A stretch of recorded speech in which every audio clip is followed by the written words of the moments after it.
You have spent the rest of the evening, prior night, tending to these tasks, and we will see them in a second. But before we get to that, there's the matter of waking up. It's never easy for a vampire to wake up because the state of your body is to not be alive, to not be active, to not be moving. And you kind of have to fight against the pull to remain in stasis, to remain in torpor. So it's always a very active act of will to extricate yourself from wherever you sleep at night. And the sleep of vampires is not necessarily without dreams, perhaps, visions, memories that flash through your mind as you are actively trying to awaken yourself. So let's take it back a little bit. It's a little flashback here. Let's go back to quite a long time ago in the Holy Lands, in Jerusalem. At the end of the Holy Wars that reclaimed the city for the Christians from Europe. The city has just been claimed in this moment. It is a very beautiful day. The sun is shining down on Jerusalem, the various domes of the city shining brightly, but there's a bit of a dark cloud that hovers. Of course, leave it to the Christians to overlook your brethren's heathen ways while they needed you to fight and die for them, Anton. But now that the city is taken, now that Jerusalem is finally into Christian hands once more, well, now your brethren's occasional sacrifice to Zeus become highly problematic for the Christians. But there are few problems the Christians have not been able to resolve with the judicious application of fire, and so you watch. You watch as a number of your brothers, those who spoke out too loudly or too brazenly, burn at the stake. The smoke from their screaming bodies drifting black and obscene towards the sky as, well, as a sacrifice to the Christian God, is what it is. But that's all right, you guess. Let's not mention that by burning your brethren and enslaving you, they also don't need to pay you the hefty sums of gold they promise you to fight for them. Surely that didn't come into play at all. So here on the hill, overlooking Jerusalem, you watch your brethren burn. Two Christian blacksmiths come around, tightening manacles and chains around your wrists, ankles, and throat as they clasp them tight. You swear to yourself, this will be the first and last time that you will be in chains. A particularly thick plume of smoke, perhaps you imagine it being the dark soul of your mercenary brothers headed to Hades for a well-deserved rest, obscures the sun just as the Christian soldier, one of their Knights Templar, comes by to verify the work of the blacksmiths, tugging on the chains and making sure the clasps are strong. This one, as you gaze upon him, is beautiful, the kind of beauty that becomes cruel just by its existence beyond you. He bends down to verify your shackles. Perhaps this one knows where you and the other ones chained with you are going.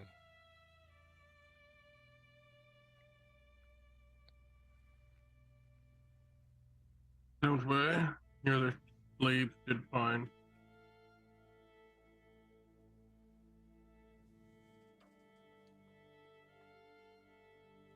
Gods to get out of here soon. Sorry, can you say that again? I totally... I pray to the gods I get out of here soon.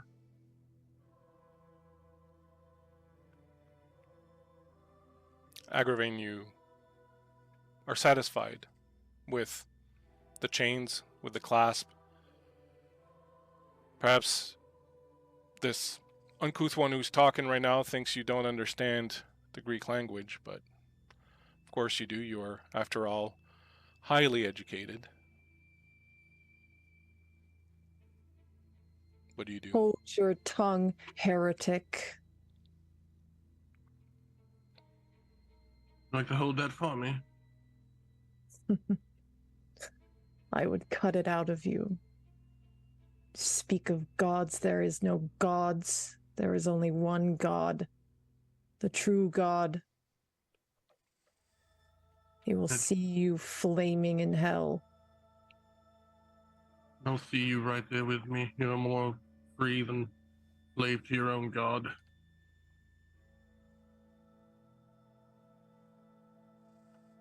I am no slave.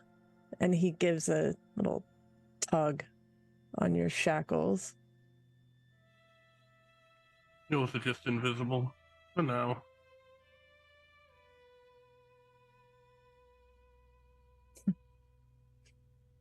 Agravain straightens a little bit, and you see him. He's very tall. He's very well built. He has golden blonde hair and piercing blue eyes, and he is every bit of handsome, as our storyteller described him.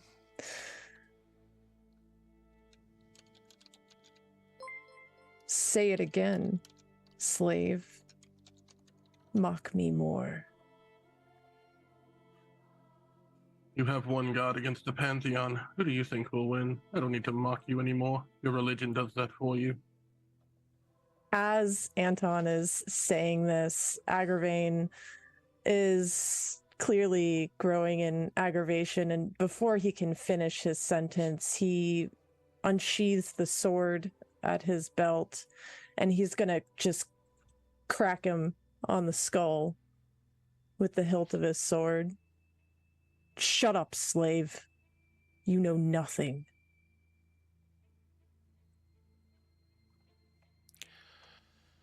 And as this scene fades from your memory, both of you, the lingering feel of the sun on your skin on that day brings back, of course, bitter memories.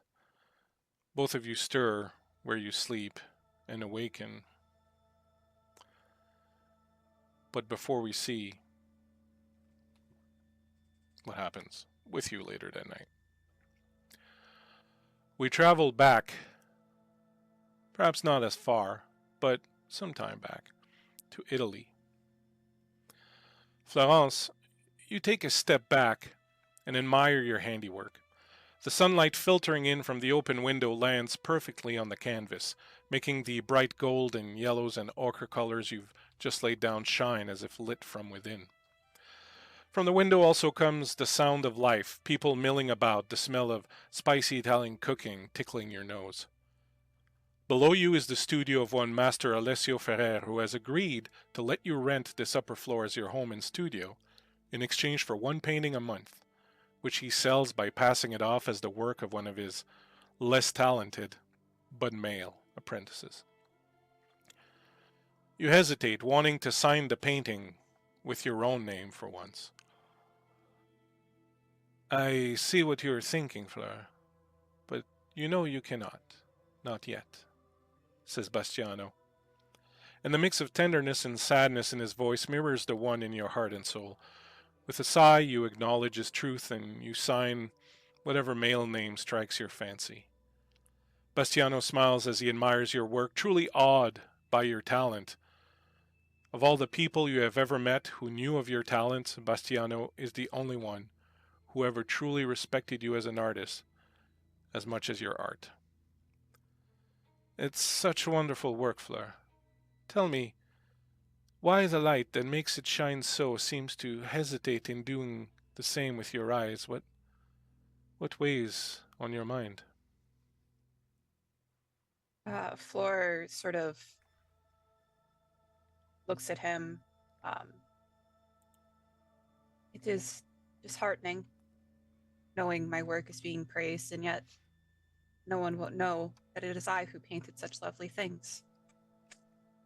I know that this is the way, that even so, I have been given a great opportunity here, and I am so grateful, but still, I wish to be known. Is not the act of the art itself, the act of creation itself, is that not enough? Is that not, in some ways, the whole purpose What is being recognized when compared to the actual talent? Flora will look at him and, despite their close relationship and this fondness that he has for her, will sort of shrink into herself.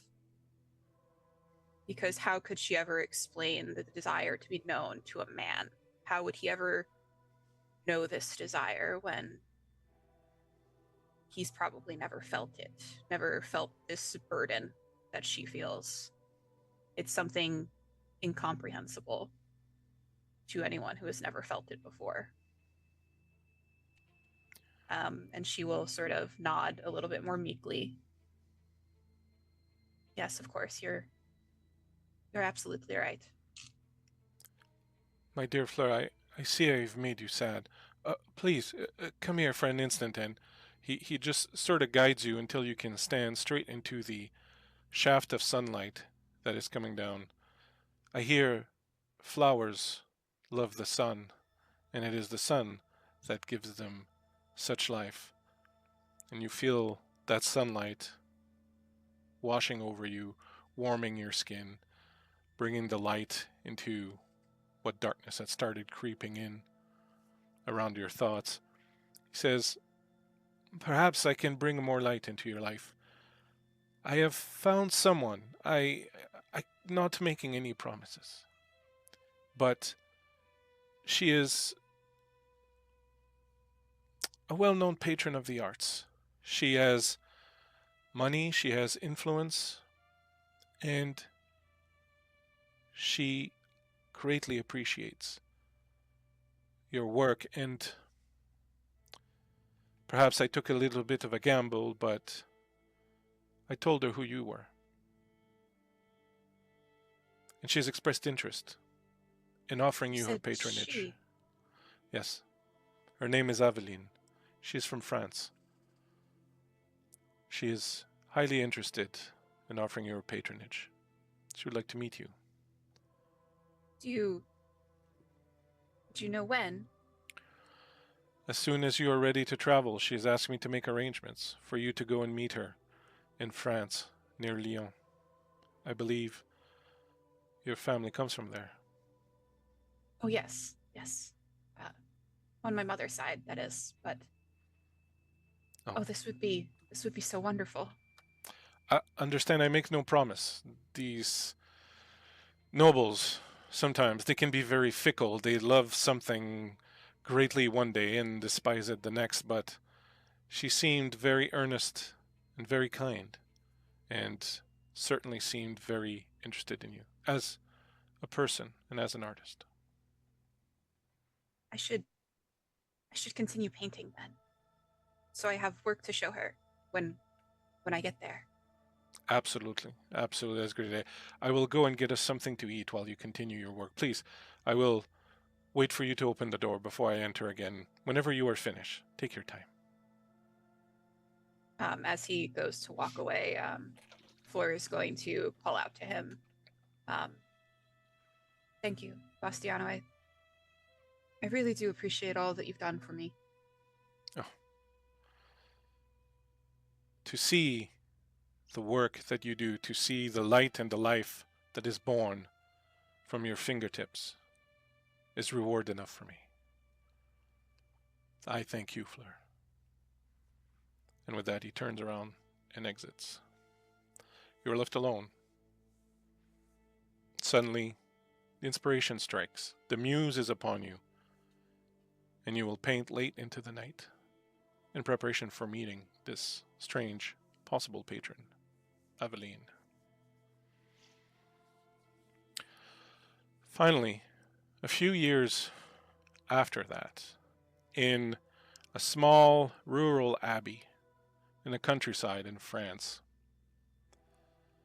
Odette, you have found impossible the idea of falling asleep. You're much too excited. The entire abbey is abuzz with this news that a group of Templar knights have arrived and are being hosted at the abbey.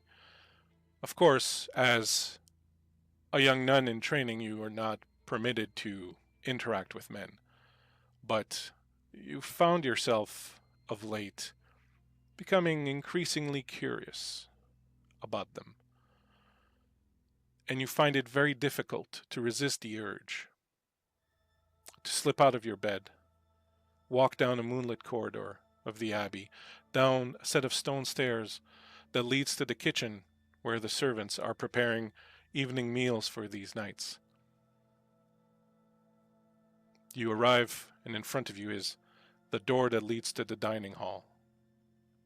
It is closed, but on the other side, you hear men laughing, talking, mostly in Latin. What do you do? Odette's going to very slowly crack the door open and sort of spy on what she can see.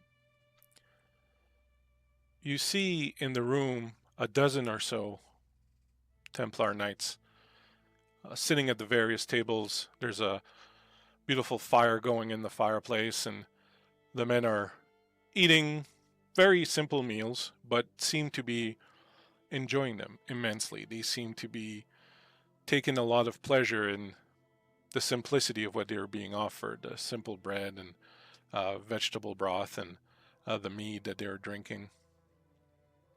The only thing that strikes you as a little strange about them is that they're not similar to other Templar knights you've met. The other Templar knights you met before had these stark white tabards with these striking red crosses upon them.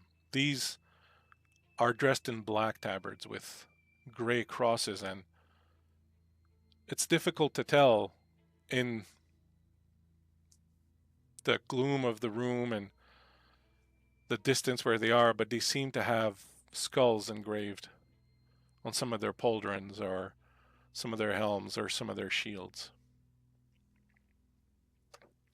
How do you feel as you look upon this group of men just eating and laughing and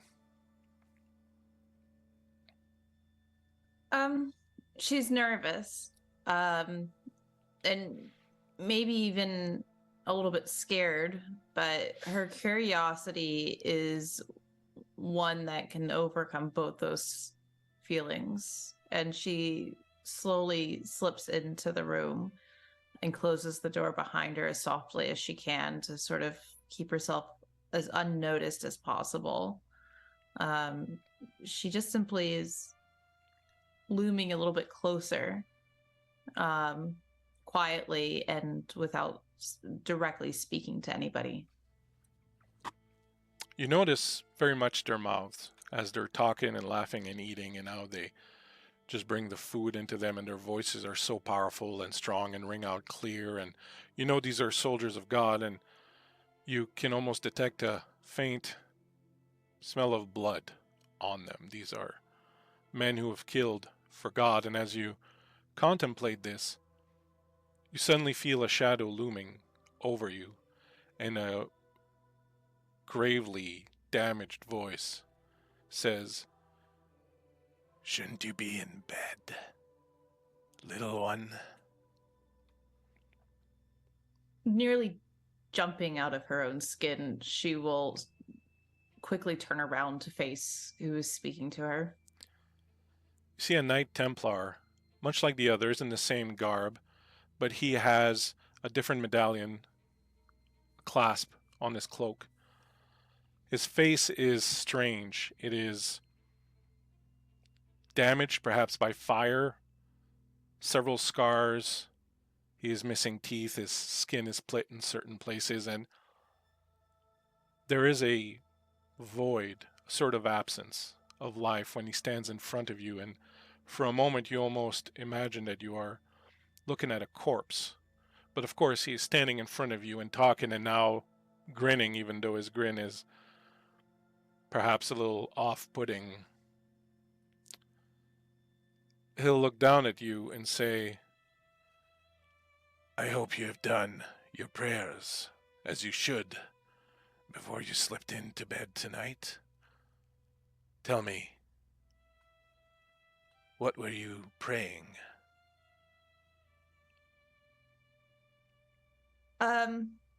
You see Odette sort of very nervously clutching her rosary and nods and says, of course, yes, of course. I say my prayers every night and I do all of my Hail Marys. And she sort of rambles on about that before actually answering his question. And she sort of closes in on herself and she said, I was praying for you and your men, of course, and for God's forgiveness every night, of course, and then the maintaining of your work. You praying for God's forgiveness for me and my men, or for yourself? She takes a moment and very sheepishly shrugs and says, for myself. And what would God have to forgive you for? Certainly, you are not a sinner.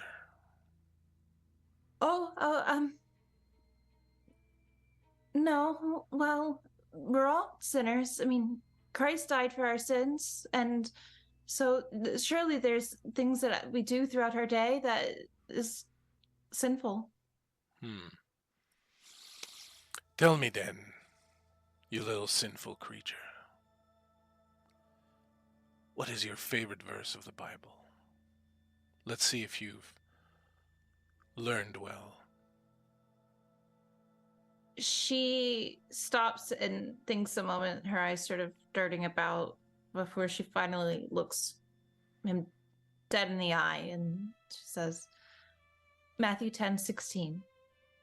Behold, I send you out as sheep in the midst of wolves, so be shrewd as serpents and innocent as doves. Very good choice. Shall I tell you mine? She'll nod. Leviticus 4:32. And if he bring a lamb for a sin offering, he shall bring it, a female without blemish.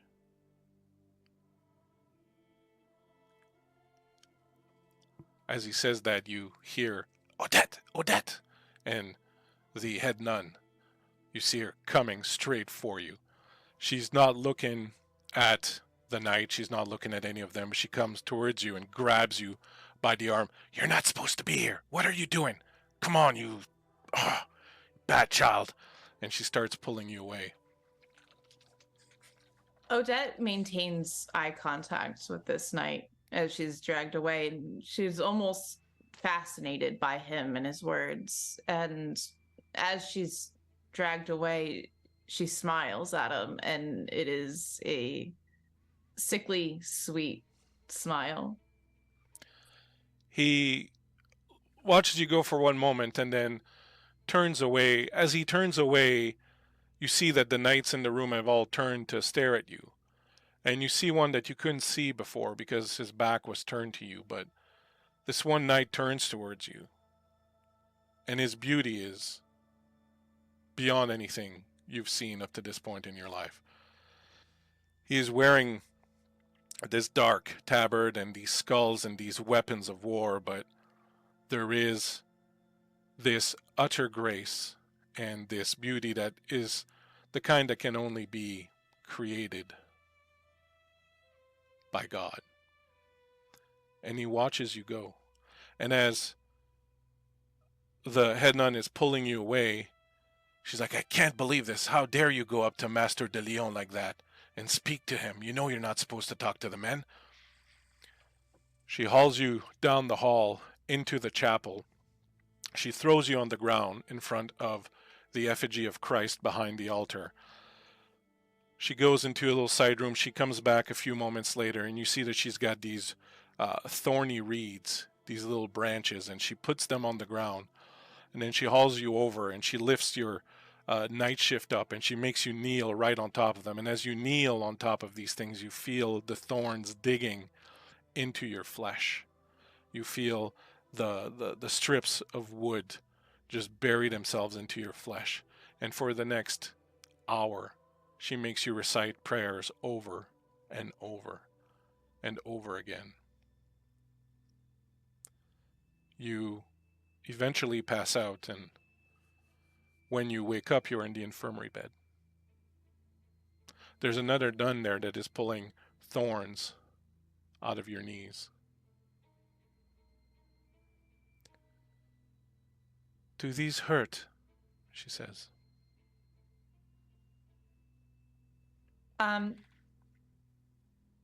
Clearly they do. On Odette's face, you can see that she is wincing and probably a very tearful face. But to the nun, she looks to her and she will say that suffering is Christ-like and pain is the heart of love. As you say this, the nun signs herself, and over her shoulder you see someone staring at you. Through a crack in the door, the old priest who runs this abbey, whom you almost never see, is looking at you, and he smiles and closes the door.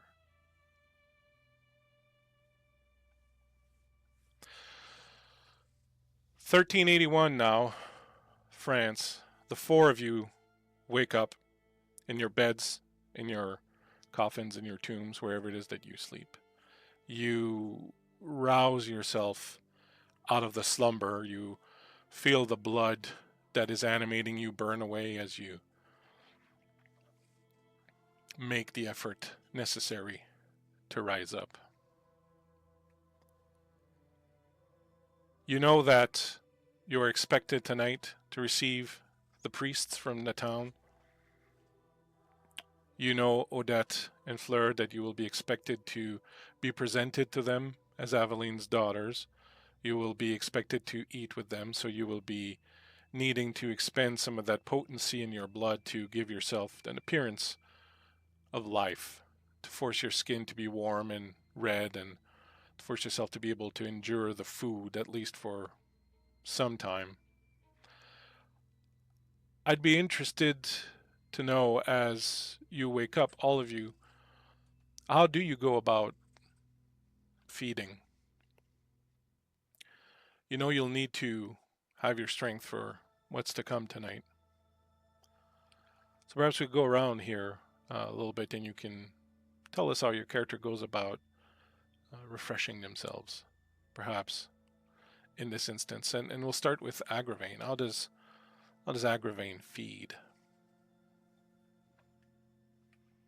I would imagine that with his connections in the village, he would likely have his ghoul lead him some unsuspecting prey to the manor. Do you have a type, or just whoever's available?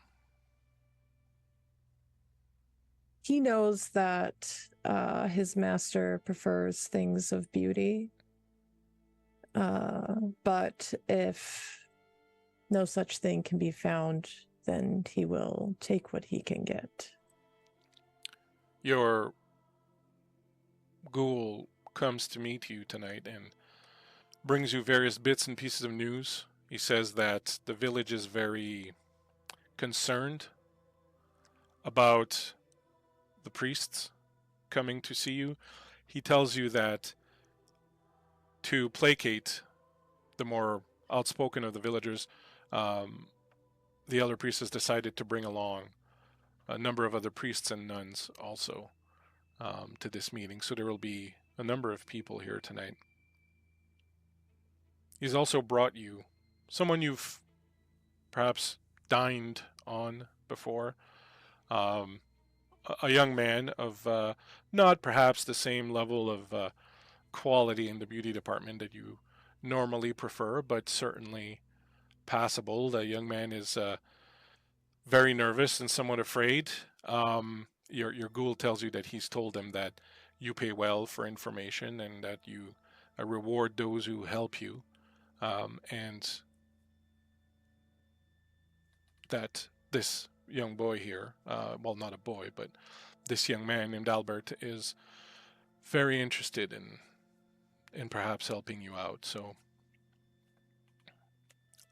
how do you go about doing this? Can you describe the scene for us?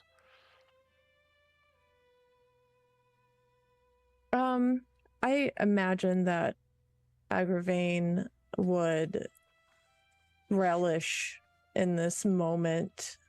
He would peel away his mask and reveal the ugliness below to the boy. He would, before feeding on him, likely place small kisses on his neck, taste his flesh with his tongue before sinking in his teeth. And he would drain him, not entirely, enough to make him weak, enough to make him dazed. Yeah. It would be almost sexual in nature for him. Do you relish the taste of the fear and the blood that is produced when they see your real visage? He does. Very much so. And that moment when that fear turns into ecstasy as the kiss takes over.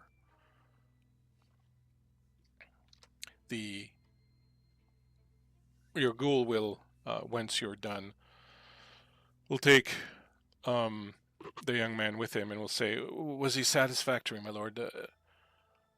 Are you pleased?" He will do. He has done. Veril, I'm glad you approve. Thank you. I'll bring more news if there is any. Thank you. And he'll hush her off. The man, you feel rejuvenated, filled with power once more, and ready to face the night. Mornian, how does Anton feed? Anton would. The hunt is kind of the fun part for him. Skulk around right outside the manor, looking for the perfect target. Secluded, alone. You find a traveler on one of the roads nearby. Someone coming perhaps from another village, from a town, or just passing through. Perhaps a bit of a pilgrim.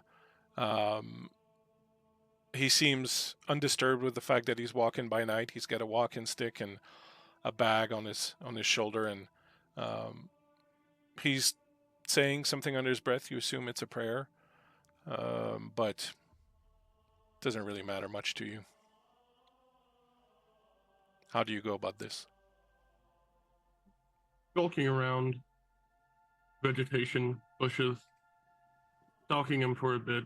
Try to hear the prayer a bit. Doesn't matter. When the moment's right, lurch from the bushes, grab him by the shoulders, around the face so he can't scream. He's a bit of a fighter, and he's pretty big, and he swings his stick, and it just breaks as it connects with your body. Feel like a slight chuckle. And then commence to not to kill him. We'll take a sizable amount. Enough that he knows there's something wrong, but we'll let him continue praying to his God. Which he does until the ecstasy of the kiss takes him over, and by the time you are done, you leave him curled up in the ditch near the road, where he will probably be safe for the rest of the night, mumbling and perhaps dreaming about strange creatures that come at you out of nowhere and give you little nibbles. Speaking of little nibbles, Fleur, how does Fleur go about feeding? I imagine that her feeding would coincide with the lessons for her apprentice, Olivier. And she believes that Olivier is a wonderful apprentice. Not as though she's ever had one before, but she thinks that even still, Olivier would be her favorite. And they would go about their lesson. She would sort of be circling around him, perhaps unknowingly, predatorily, pointing out different parts of the painting. Be mindful of the light here. This area is muddy. Forms need to be defined, or else your work will look sloppy. It's important to think about what it is you want to portray in your pieces. Intent is everything. And then at the end of the lesson, she would sort of look at him expectantly as the hunger settles in her throat. Yes, Mistress. I will endeavor to practice more. I hate so disappointing you. She'll smile sweetly at him, taking his hand, sort of tracing the outlines of his fingertips and up his arm. You can never disappoint me. I promise you that. He shivers, perhaps in expectation of what happens. I assume you don't let him remember, but he certainly has impressions that remain, I guess. I will whisper to him, close your eyes, love. And then when his eyes settle closed, Floor does not, for lack of a better term, there's no foreplay. She goes straight for the bite. As you bite into his neck, there's a little bit of blood that jets out and hits the canvas just in the corner and drips down very slowly. And as you are biting him and he is sort of melting into this embrace and falling into the ecstasy of the kiss, you can't help but notice how this tiny little line of red that's just crawling down the corner of the painting was exactly what was missing in this work. Odette. How does Odette feed? Odette, uncharacteristically, sort of, goes into the village, and she often finds a secluded area, a barn or some sort of shack, and she sort of strips down to her shimmies and sort of sings out a requiem or some hymnal in Latin between reading scripture, just loud enough to perhaps catch an ear. And you hear someone moving outside the barn, and as you repeat your prayers or your hymns in Latin, you see the door open and you see a young woman who's carrying a bucket, who was perhaps coming to get milk from one of the animals in the barn, steps in and sees you there kneeling, almost like Mary would have back in Bethlehem, in that barn, with that beam of moonlight coming in through one of the opened slots in the roof, falling right down on you, and seeing this vision of angelic beauty there, whispering these hymns to her. She seems enthralled and kind of entranced by what she sees. What happens next? Odette would call to her very softly to come forward to her. She does, very hesitantly, but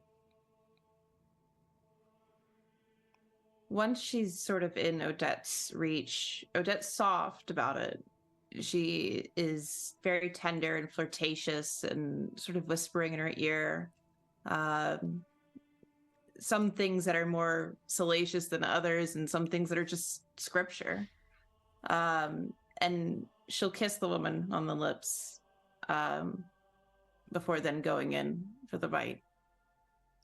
Do you heal your stigmata before you go and feed on a night like this? No, no. She Really? wants to be seen as something very Christ-like. And this girl the next day, or perhaps weeks later, when she finally gets the courage, will perhaps tell a friend or a confidant about this vision of heaven that she encountered in the barn one night, an angel who, like Christ, had stigmatas and blood from the hands, and who sang the most beautiful song in the voice of choirs of angels, and how she felt that light come onto her until it enveloped her. What do you do after? Odette, once she returns back to the manor, would immediately strip down and within the chapel, very aggressively and very painfully self-flagellate for hours. As the pain helps you expiate the sin, perhaps, that you feel, there is something missing. You used to do this and would hear in response the voice of God, or at least feel God's presence telling you that you were forgiven, but it's been a long time now since that voice has truly spoken to you. And as you continue flagellating yourself here in this chapel, and the sound of the leather straps tearing through the flesh of your back reverberate wetly through this holy place, you feel very much alone.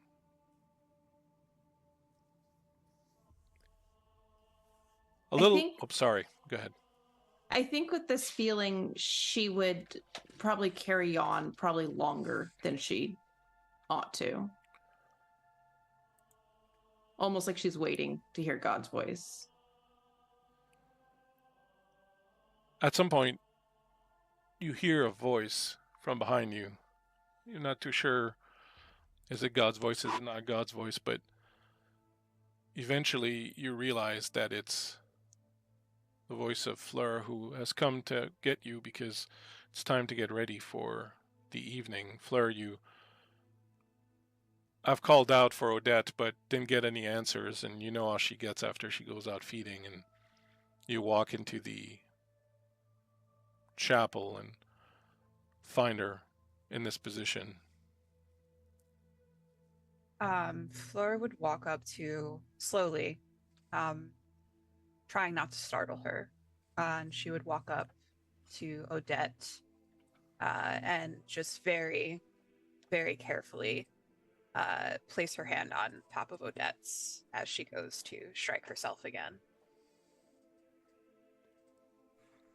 She stops and slowly turns her eyes up, almost fully expecting to see God, and sees Fleur standing there over her, and is a little bit confused for a moment. But she will, allow herself to be finished with this flagellation. Come, we must get ready. She'll sort of nod and go to dress herself fully, and sort of mill about with Fleur as they go to work on this chapel. A little later. Sorry. Can no. I? Yes, absolutely. Please go. As they walk,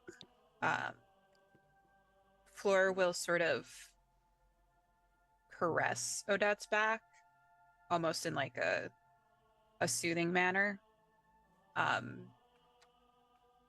almost in a way to show her gentleness when she did not show herself gentleness.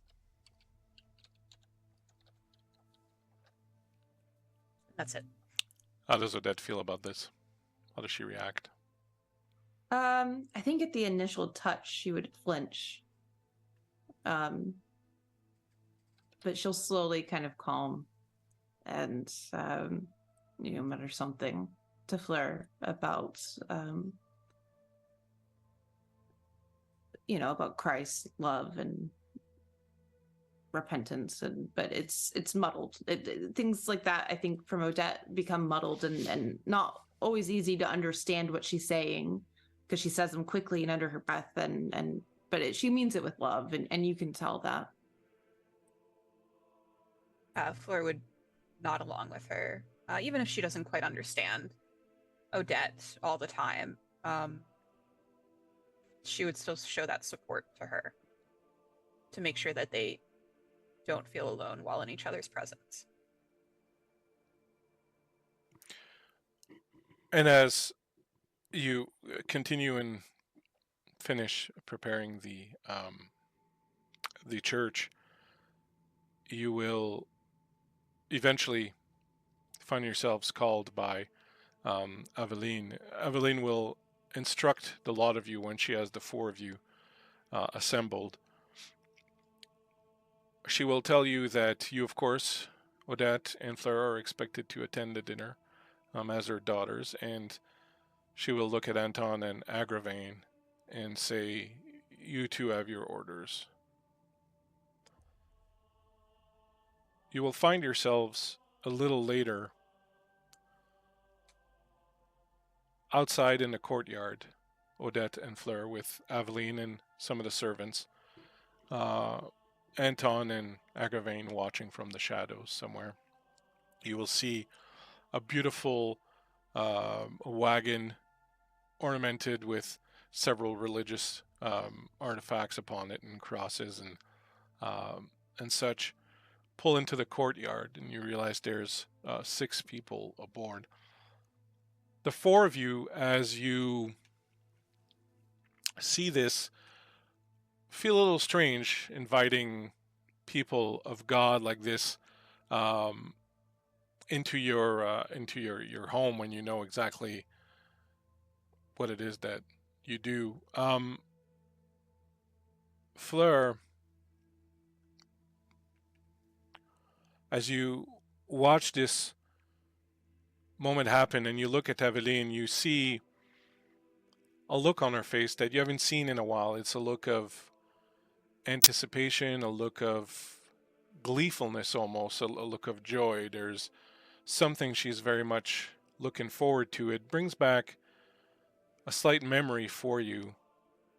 A little over a year ago in Paris. Fleur moves about the empty, darkened hall, absorbing what she is seeing.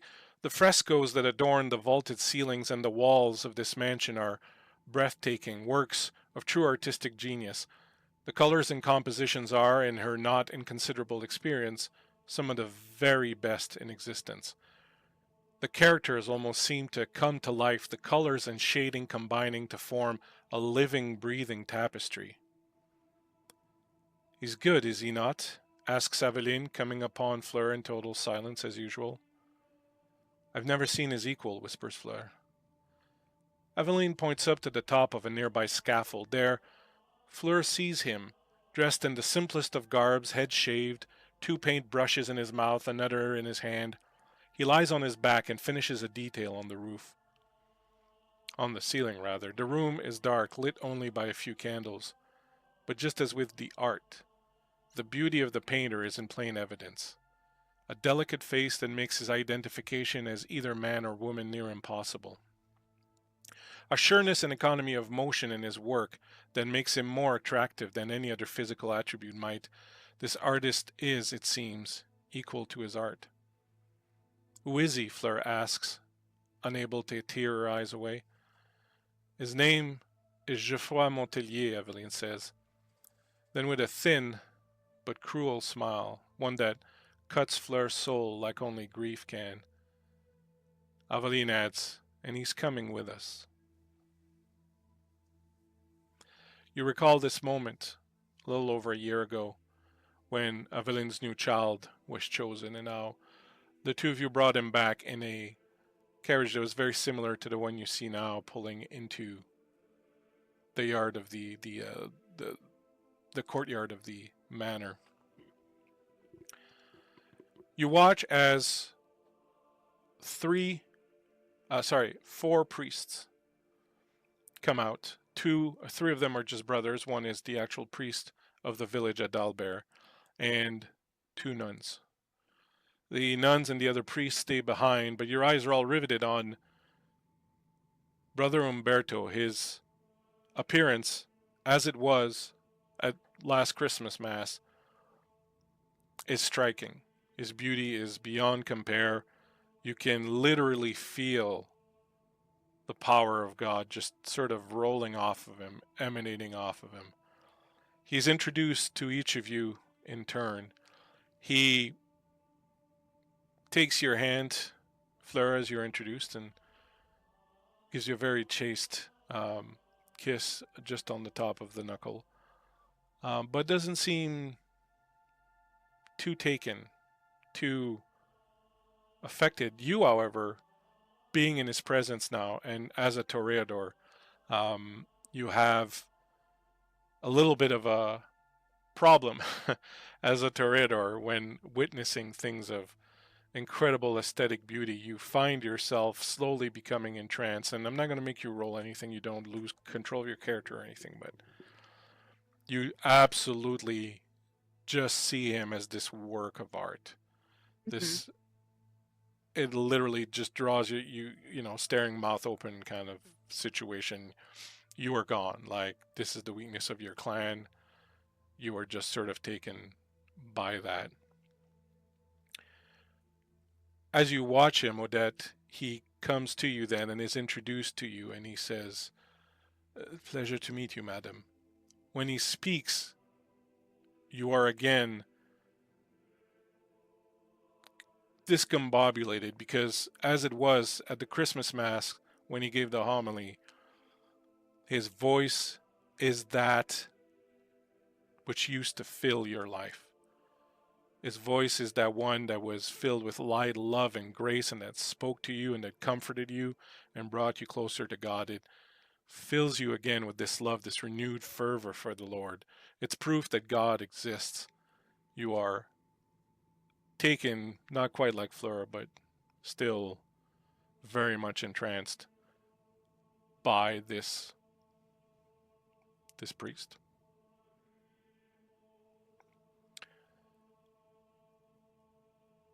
You will be led back into the hall. The priests and the nuns will sit around the table. Aveline is unlike you have seen her in a long time. She is full of light, full of joy, making small talk, being the perfect hostess. It's the old Aveline that you haven't seen in years now.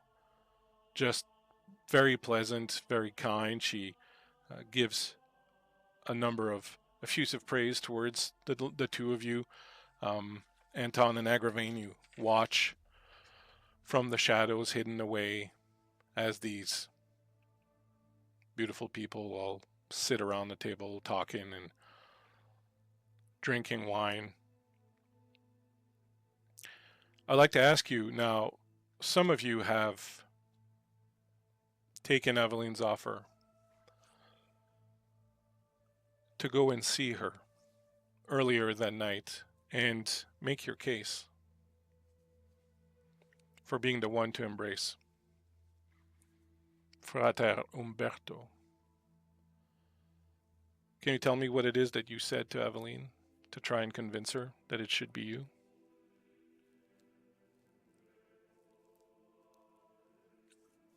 Whoever would like to go first. I can go first. I imagine that Fleur would have gotten on her knees in front of Aveline, taking Aveline's hand into her own and looking up at her.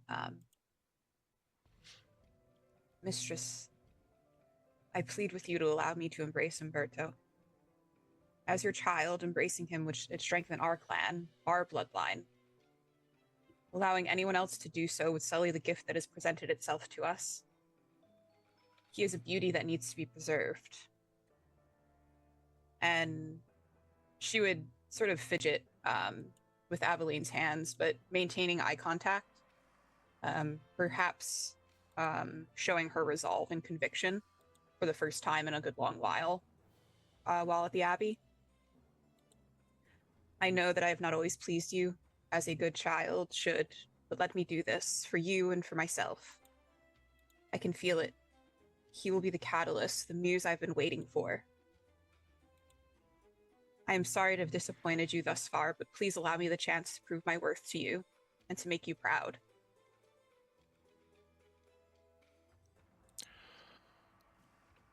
At this, she listens very intently and says, "You believe then that having this Umberto under your charge would finally help the muse return to you? You've been rather poor at your work. If this were to help you, I think it would be most beneficial." Fleur's going to nod quite fervently. There's this spark I feel upon gazing upon him at the last mass. Something that just fills me with inspiration. I think if having him close, having him as mine, as ours,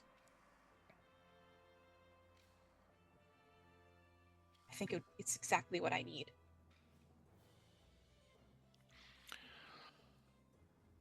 You know how much your art means to me, and you know that in spite of, well, your recent failures to please me in that department, you remain my child, my favorite one. And she'll reach out and tuck a strand of your hair behind your ears.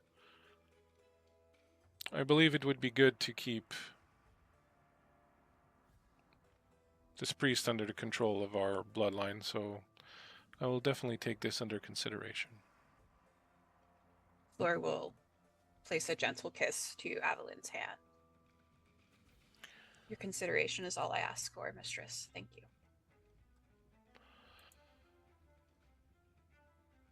You will depart her rooms. Who waits outside? Odette will be waiting outside. Odette, how comes the cleaning of the church? I hope everything will be ready for Father Adalbert. They'll be beautiful. And counting I on know you. I know it will be a representative of this house, of course, and then of course of God's love. Mm-hmm. Well,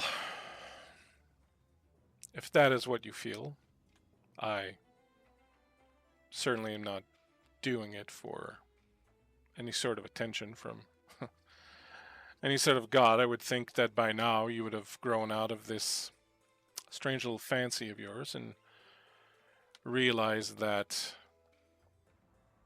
this superstitious nonsense is not well suited for those of our kind, but you are Malkavian. Have you come to plead your case, then, for Frater Umberto? I have.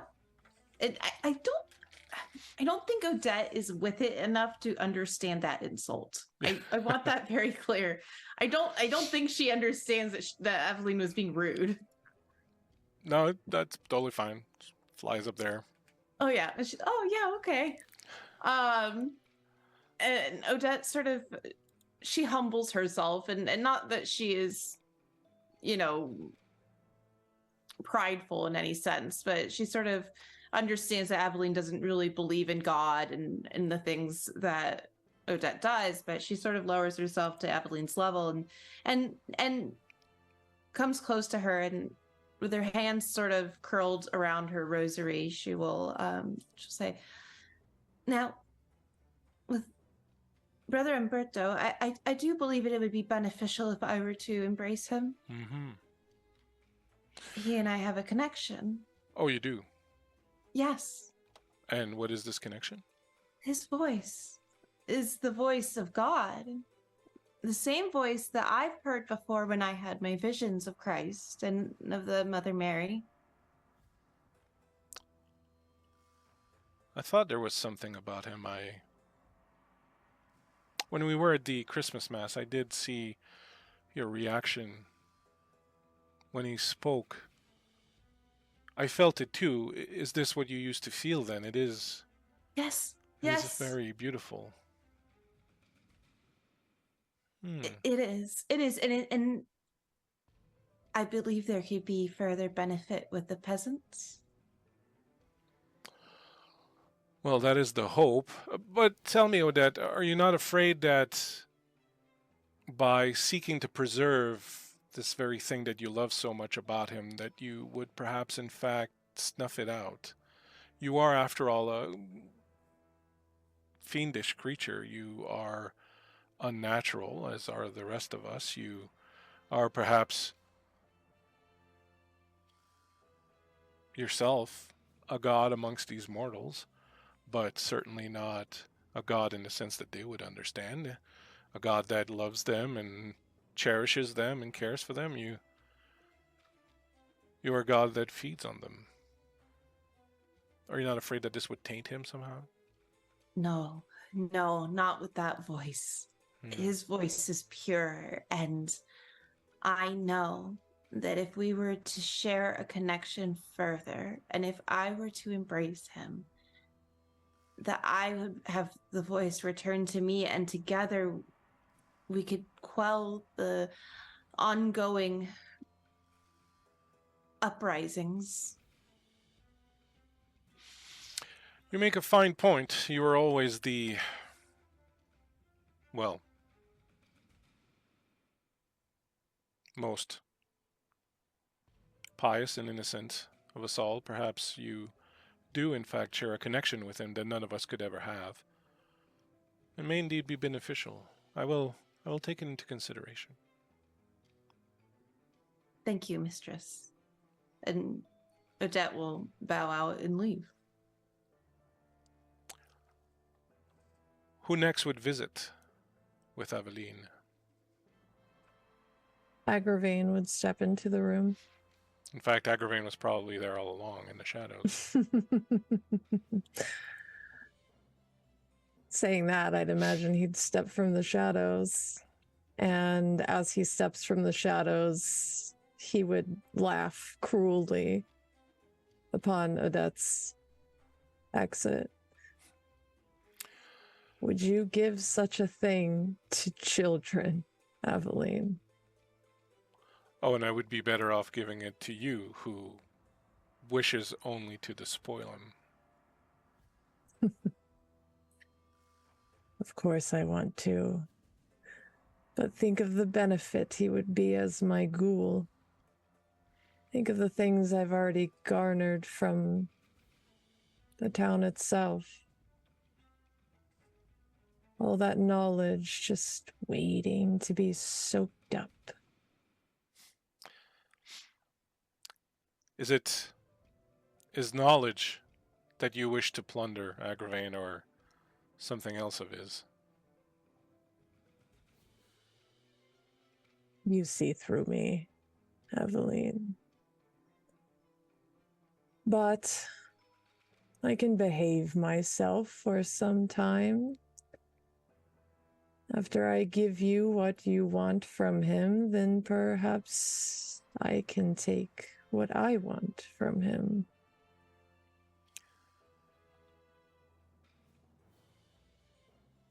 Do you know, dear Agravain, when you will be as formidable as I know you can be? You will be as formidable as I know you can be the day that you realize that what you want, you take, and need not wait for permission.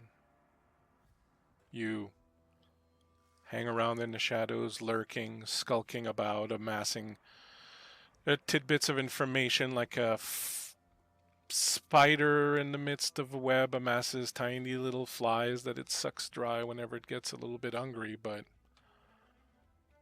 what do you accomplish with any of it? You still skulk about in the shadows like a rat. You are quite probably the one here, aside from me, of course, with the most potential, and yet you waste it hiding away, afraid to let the world see you for who you truly are. And that is the most magnificent creature that I have ever encountered.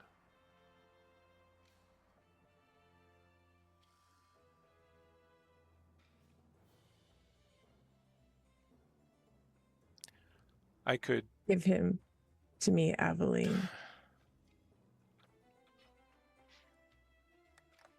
I will consider Don't make it. me take him. Finally. Finally, the monster stirs. Perhaps you misconstrue my hiding for waiting. I take your hiding for exactly what it is. A fear that others will see who you are. To not mistake who you used to be for the true being that you are. The embrace has brought forth what was underneath, the truth at the core. You simply need to accept this and not spend your nights pining for what was lost. Embrace what was gained.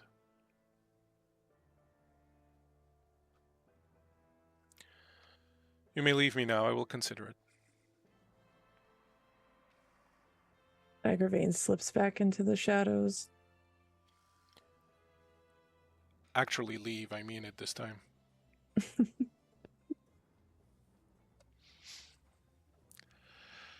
And does Anton make a plea, or does Anton not give a fuck? Anton's thought about it a lot.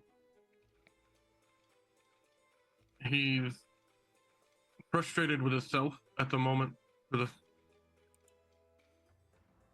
flights he's been feeling in his own head and doesn't feel he deserves it at the moment. Okay, I buy that.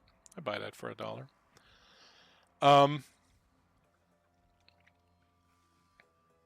The four of you think on this as you sit, some of you around the table, as some of you watch from the shadows. Eventually, Aveline announces the main course. By this point, the priests, except Father Umberto, are well lubricated, having drunk generously from Aveline's cellars. The nuns are sitting at their own little table in a corner over there, and while they've not been given alcohol, they have been eating. The servants bring this massive plate to the table. They have to roll it in on a little cart. They place it with some difficulty on the table.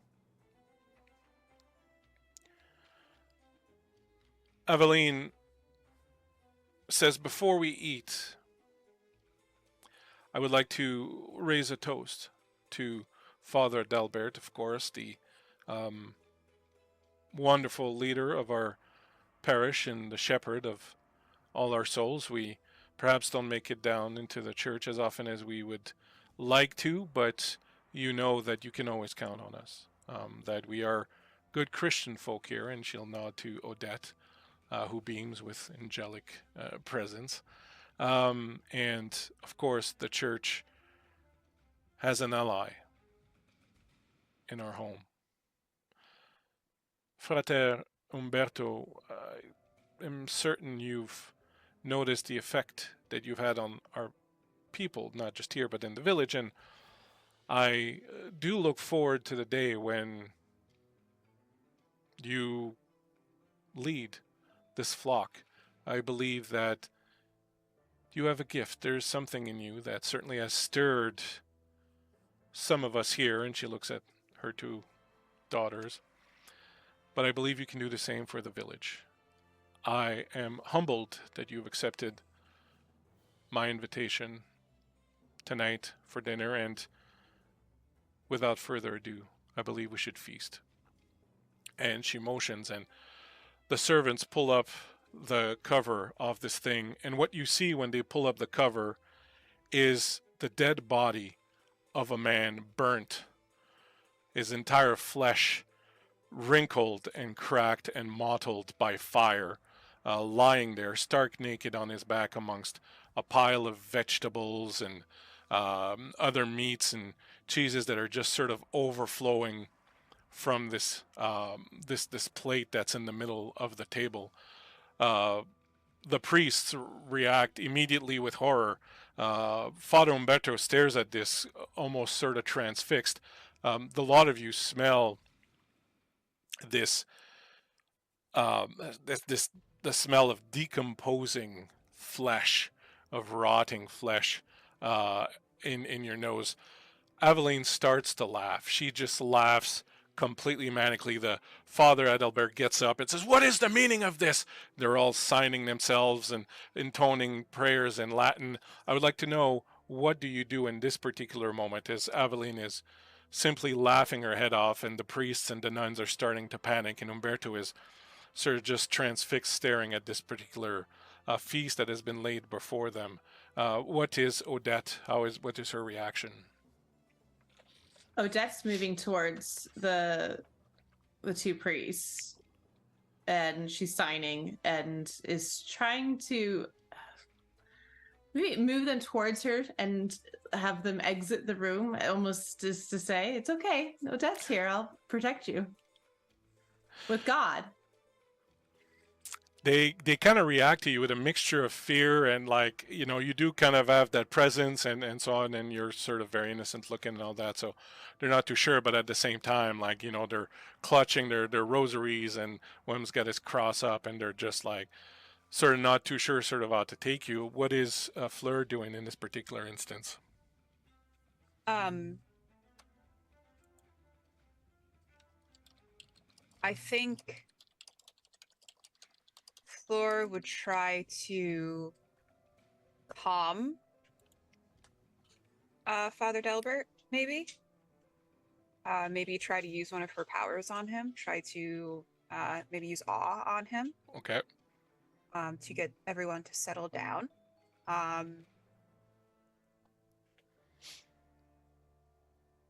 Yeah, she would probably go up to him and, Father, please. It's all right. No harm will come to you. And she will try to use the power. His lips are spewing Latin, but his eyes are saying, "This is pretty fucking far from all right." Agravain and Anton, are you holding? Are you moving? What are you doing?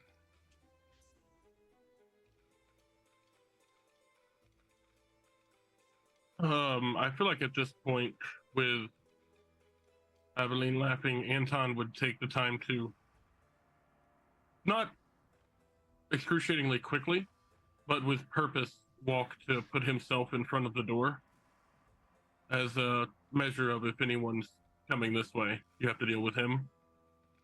He doesn't really have much emotion in this moment. His mind is set on business, and it's about to start. And Agravain? Agravain, you would see a hand creep from out of the shadows nearby to where they sat and would snatch the closest priest to him by the neck, drawing him in. As you do that, you pull one of the priests, so that you see one of the priests that you were trying to calm down just disappear, get sort of absorbed by the shadows behind him. Agravain, this priest sort of turns to look at you. And he goes, "Why in the name of God would you do this? Have some grace, have some pity, please." Agravain's kind of holding him out by the neck, and he's watching him struggle wordlessly. And as he's saying these things, he's beginning to peel away his mask and reveal the monster to this priest. He starts calling out, "Satanas, Satanas," and he's looking for his rosary beads and sort of trying to intone some prayers, but he's clearly, the fear has completely gripped him, and you literally see God just leave this man.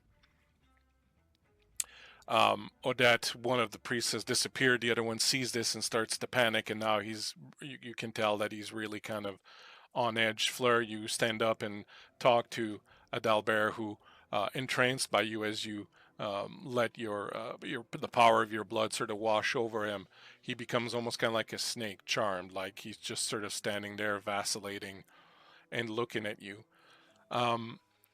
Aveline says, "Father Adalbert, what is it that you like to say?" "Ah, yes, the body of Christ." And as he says that, the body that was on the table, the burnt, rotting body that was on the table, stands up screaming, reaches out, grabs the priest Adalbert, the older priest, right from in front of you. His eyes don't leave you. He's so entranced by you, Fleur, as he's pulled by this creature that you now see as this distended jaw with huge fangs, and just literally bites into the face of this old priest. Blood starts to just gush everywhere. Anton, what do you do? At this point, seeing the violence has commenced, I think Anton would make eyes towards the table full of the nuns. His goal would be to pull out his dagger and end them quickly. As quickly as possible, running to them and one by one grabbing them and slitting their throats. Agravain, what do you do? I'm paused for a moment after revealing the horror of myself to this man, and I'm watching him panic and call for his god. And for a moment, I'm almost transfixed by this, and I kind of go, like, I leave myself, and you can see it in my eyes for a minute. And I'm flashing back to things that I had seen in my past. And when I finally snap to, it's when I hear the screams of this priest who's dying. And it's almost like I come back into myself, and I say to this priest, "There is no God here to listen to you. I shall make the finest chalice of your throat." And he's gonna pull him in and sink his teeth into him. His screams are cut by a wet gurgle as more blood spills into the room. The nuns are being cut down by Anton, yet more blood. All of you are just smelling all this blood, and it's a good thing you fed, because it's just driving you crazy, and it's all you can do really to stop yourselves. Meanwhile, Aveline is just laughing, cackling throughout all of this. The creature that was served to them on the plate is just gnawing down on this priest's face. In moments, it's over. The nuns are dead. The priests are dead. There's blood everywhere. It's all the lot of you can do not to just sort of lose your minds standing around the table. There's just Brother Umberto sitting there, apparently entranced in some way by Aveline, as he just sits there staring at this carnage that's around him, this charnel house that has suddenly, in moments, erupted all around him. You're all standing around. Your feet are now stepping in blood wherever you go. there's that smell of an abattoir that just fills the entire room, and it is both invigorating and maddening at the same time. As you sort of take in all of this, which happened incredibly quickly, all this death, all this savagery was over in a matter of moments. The servants screamed and just got out of the room. The only sound that's left now is the sound of this creature that was on the table, just still gnawing away at the dead priest Adalbert on the ground. Fleur, as you watch this, you recognize Geoffroy, the other child of Aveline, as this strange, burnt-looking creature. This is what Aveline's been doing all these nights. He's just mad. When you look into his eyes, you just see dark pits of madness, and he's just munching on this priest. I imagine that Fleur would step back from Geoffroy, almost in a realization that this could have been her. And she will sort of back away from him, and subsequently Aveline as well, and look upon the carnage that they have all wrought. And what is Odette doing? Odette's pretty upset by this. She thought that this would be a good moment for her to meet these priests and do some of God's work and find his voice once more. She's standing near Umberto, and she's making the sign of the cross, of course, and praying as she sort of looks up to Aveline and then back to this creature before her. And she's very confused as to what has just happened. It's almost like she's still sort of processing everything in her mind, and however that looks, and she's not quite connecting things together. Your derangement is probably kicking in a little bit, and you're starting to feel that state of fugue starting to take over you. After a moment, Aveline, still cackling, will walk around behind Brother Umberto, will look at all of you and say, well, I must admit, most of you made very good arguments as to why you should be the one to embrace this priest. Her voice is just this kind of devoid now of all this sort of weirdness and madness and cackling that was there before. It was very difficult to decide, and in fact, I've not quite been able to decide who should get to embrace him, so I thought perhaps I would let you decide. And she wraps her head around Umberto's forehead and slides her hand down, and as she does, all the orifices in his face, his eyes, his nose, his mouth, all close up, all become seamless flesh. He gets this completely featureless visage as she drags all the excess flesh down into his neck, and you see it all kind of melting into the flesh that's there. He starts struggling as he can't breathe anymore. And she says, which one of you will embrace him now? Oh, I admit he's not as pretty as he used to be. And if you embrace him now, this is how he will remain for all eternity. But if you don't embrace him, in the next few moments, he will die, suffocating. Which one of you would like to? Which one of you would like to make him your child?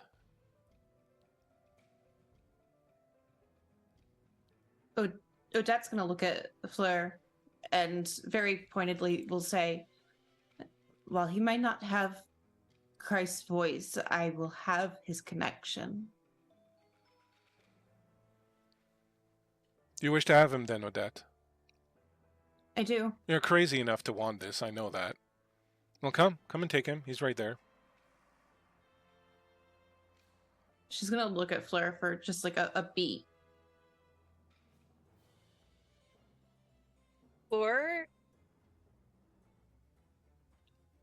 Fleur feels like this is a trap.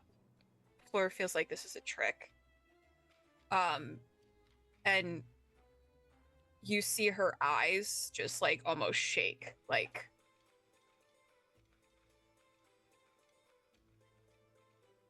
almost pleading with you to not.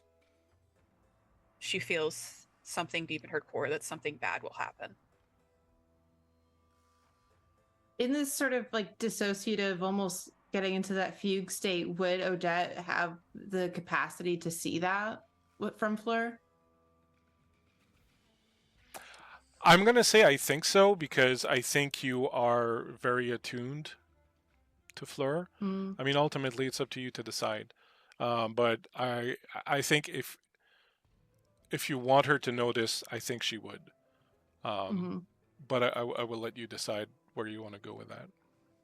I agree. I think that no matter, despite this type of moment that Odette is in, I think that she's not quite in a fugue state. I don't think that she's quite there yet. So I think that she would see that in Fleur and get very scared suddenly and sort of look to Aveline and slowly back away and run into, or sort of jaunt over into Fleur's arms in fear. Have you changed your mind? Imagine that. The Malkavian changing their mind. Anybody else? I think from the shadows where Agravain is already quickly returned, you just hear a laughter.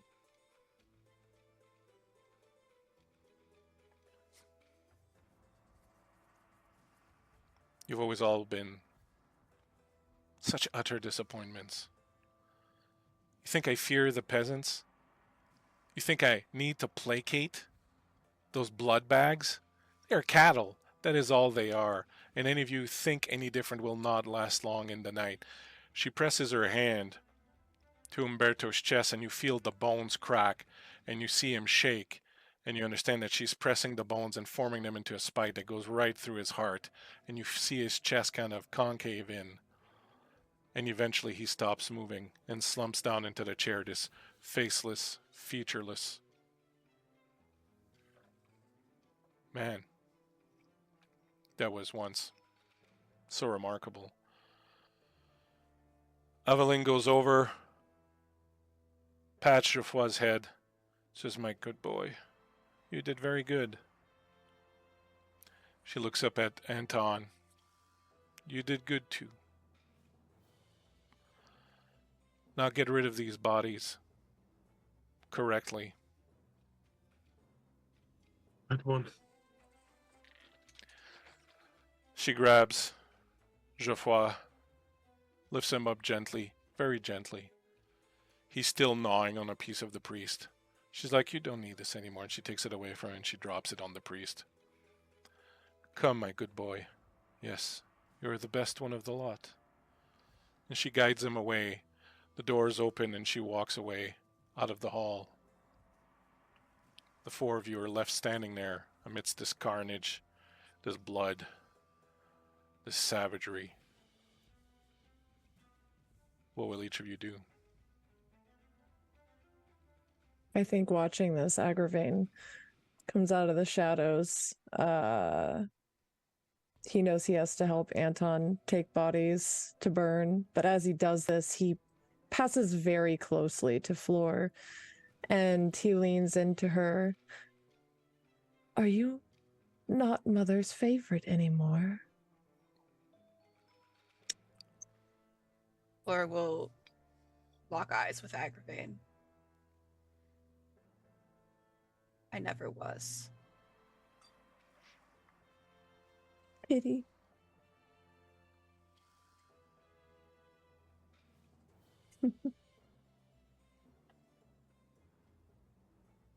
And then he's gonna look over to Odette.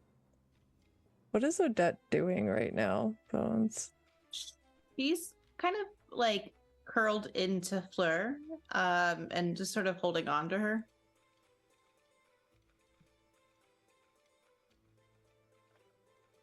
Oh, the Lord works in mysterious ways, doesn't he? And he's gonna pass by the two of them and begin to collect bodies with Anton. When Agravain speaks to Fleur, to Odette, Fleur's going to like cover her ears, trying to shield her from whatever harsh words he would say to her. Odette looks at Agravain and as he goes to collect bodies, and through her fear of Agravain and interest in what she knows of him, it's a strange look you get from her face. She's narrowing her eyes, and you don't normally see this from Odette. She's very doe-eyed and kind of sort of lapsdaisical, and she looks at Agravain and she will say, "Don't forget, I know you."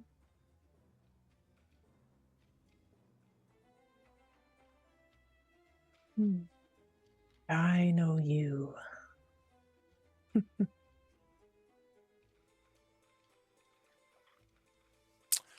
You never told me if you would help. Agravain ignores her and starts collecting bodies. Fleur will look upon Umberto now, finding some sort of irony in the fact that his form now so much resembles the painting she had been working on of him, the sort of featureless paintings that she just couldn't quite get right.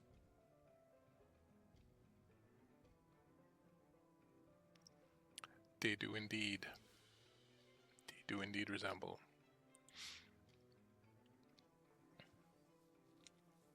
I think Anton, as soon as he was told to dispose of the bodies, would have immediately begun stacking them, pulling them out. He hears the conversation going on between the other three, but he doesn't much care. He, at this point, feels a little bit better about himself, about his situation.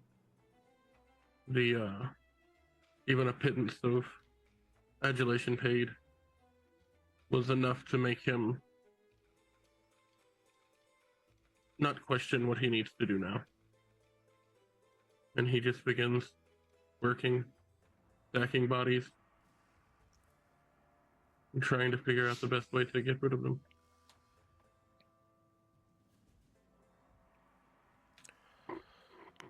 As you pile up these bodies, start taking them away, Fleur and Odette are clinging to each other and trying to perhaps make sense of this madness that just erupted.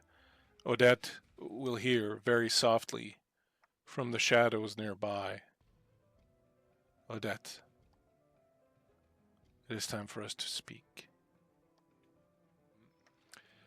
In the meantime, while Anton and Agravain were off getting rid of the bodies, Odette would have heard from Santiago, from the shadows, who would have said that he may have an option for you, a way for you out of this if you want it, and that you should perhaps hurry and meet him, and you won't wait until he had originally said just before dawn, but he says it's probably imperative that we meet now, and he will say that he feels that with what Aveline has just done, once the villagers don't see the priests returning, they're probably kind of going to get a little bit curious about what's happened, and it might cause some issues. So he will say, gather as many of your friends, your coterie as you can, and come and meet me at the Broken Tower.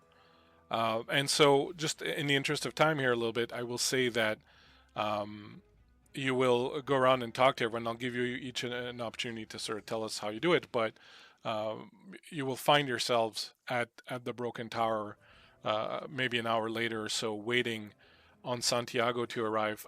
So who is there? Who actually does go to this little impromptu meeting out in the middle of the forest? Should I tell you that Odette's there? Well, yeah, if Odette goes. I mean, Odette can decide not to go. No, she does. She does, in fact, go. Okay. Flora is there as well. She is glued to Odette's side at this point. Anton is there, but he's not making his presence overwhelmingly known. He's just kind of hanging back, pulling his best Agravain. Mm-hmm. Kind of in the shadows, but he's not good enough at it to actually not be seen. So he's back there, but Glowering. he's hoping. Yeah. Agravain is there. He certainly does not make his presence known. He's actually standing just beyond Anton in the shadows, in the darkness, waiting. He's standing to in hear Anton's what's said. shadow. Yeah. So as a reminder, my Zoom just messed up there for a second. Am I still here? Am I still alive? Do I still matter? Yes. If I fall in the forest, does anyone care? Just as a reminder, perhaps to the audience, Santiago was another vampire who had stayed at the manor perhaps a decade or so ago, was friends with Aveline's sire, and so had sought refuge there at her home. During his stay there, he had forged very specifically a strong bond with Odette, as he was a very learned man, had traveled a lot, knew a lot about religion, and spoke about it very eloquently and all that. And so you had forged a good bond. And last session that we played, he returned to you after several years and said that he wished to speak to you and that he had something to propose. And now you realize probably that it has something to do with the madness that seems to have sort of seized Aveline. It is very clear that what Aveline has done has endangered you all, because now, when none of the priests return from your manor, the peasants, who were already kind of like the villagers, who were already kind of feeling, their oats a little bit, are very likely to get very interested in sort of what happened to the priests. So she certainly put you all in danger with her reckless action. However, you still have the blood bond, which, given the recent actions, probably doesn't have as much of a hold on you as normal, but it's still there. Like you would find it difficult to take action against her or anything like that. So you find yourselves out in the forest. There is an old watchtower that is kind of broken down, and it's just kind of an open space that is sort of hidden from view a little bit. Some of you have certainly used this as a place for feeding, perhaps, or to sort of get away from other people and whatnot. You find yourselves there waiting for Santiago, and I will say Odette and Fleur are there sort of clinging to each other, and Anton is sort of looming in the shadows nearby.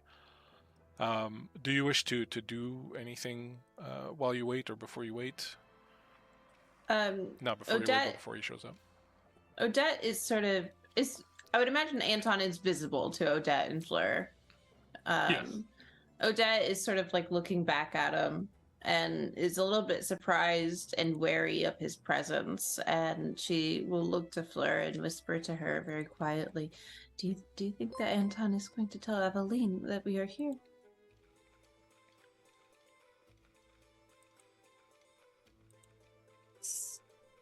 Does Anton look as imposing as he normally does when he's sort of acting as Aveline's guard dog? At the moment, yes.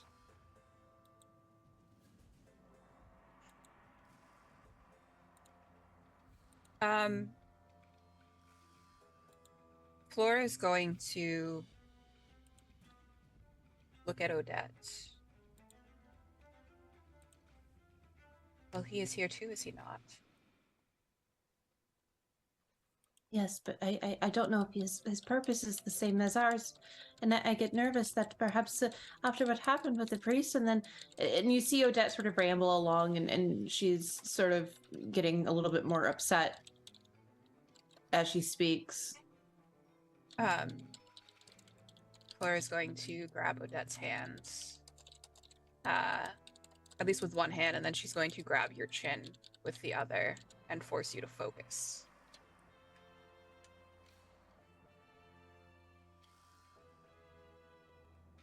It will be fine, Odette. Calm yourself. Odette, clasps her rosary with one hand and sort of leans in closer to Fleur and sort of nestles, her face into the crook of her neck. As she every so often will glance back to Anton nervously.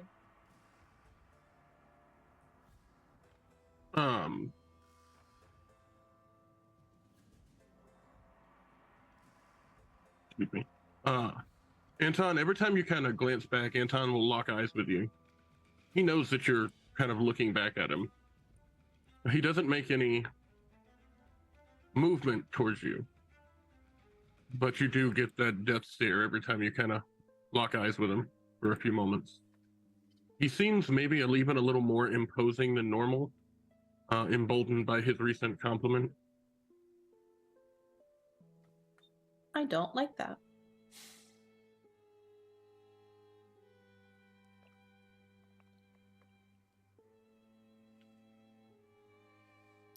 Anybody else wish to do or say anything before?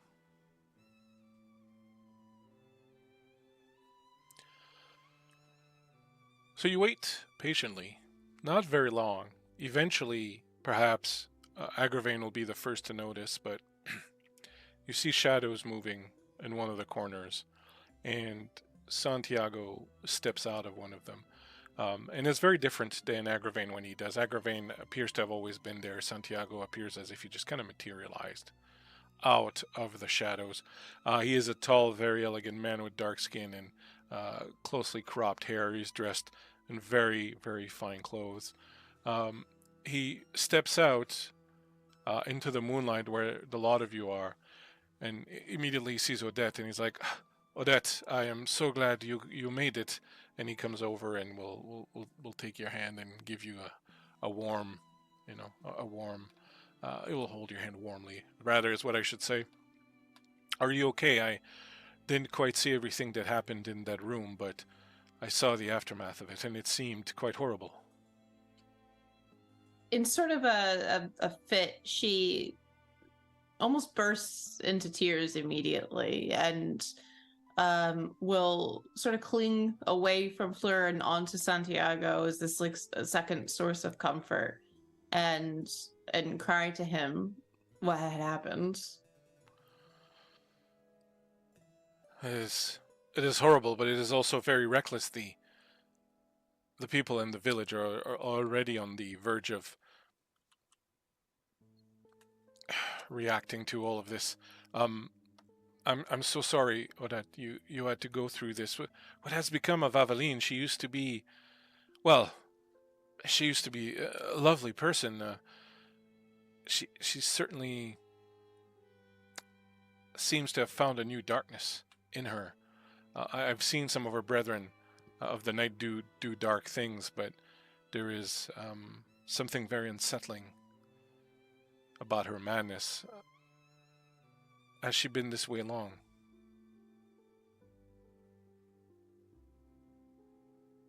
Fleur will speak up. Only recently. Especially with the arrival of her new child. Geoffroy, I don't know if you saw him or not.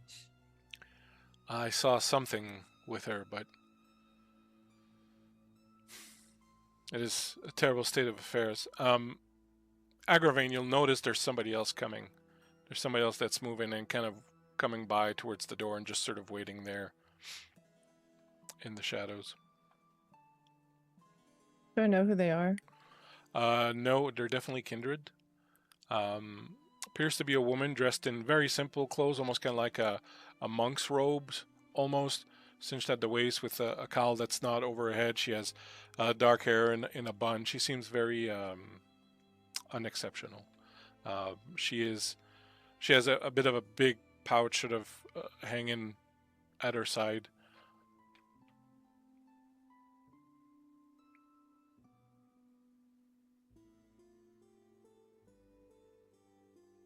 Do you wish to do anything or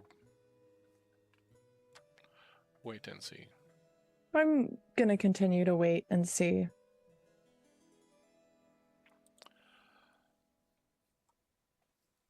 As you keep an eye on sort of what's going,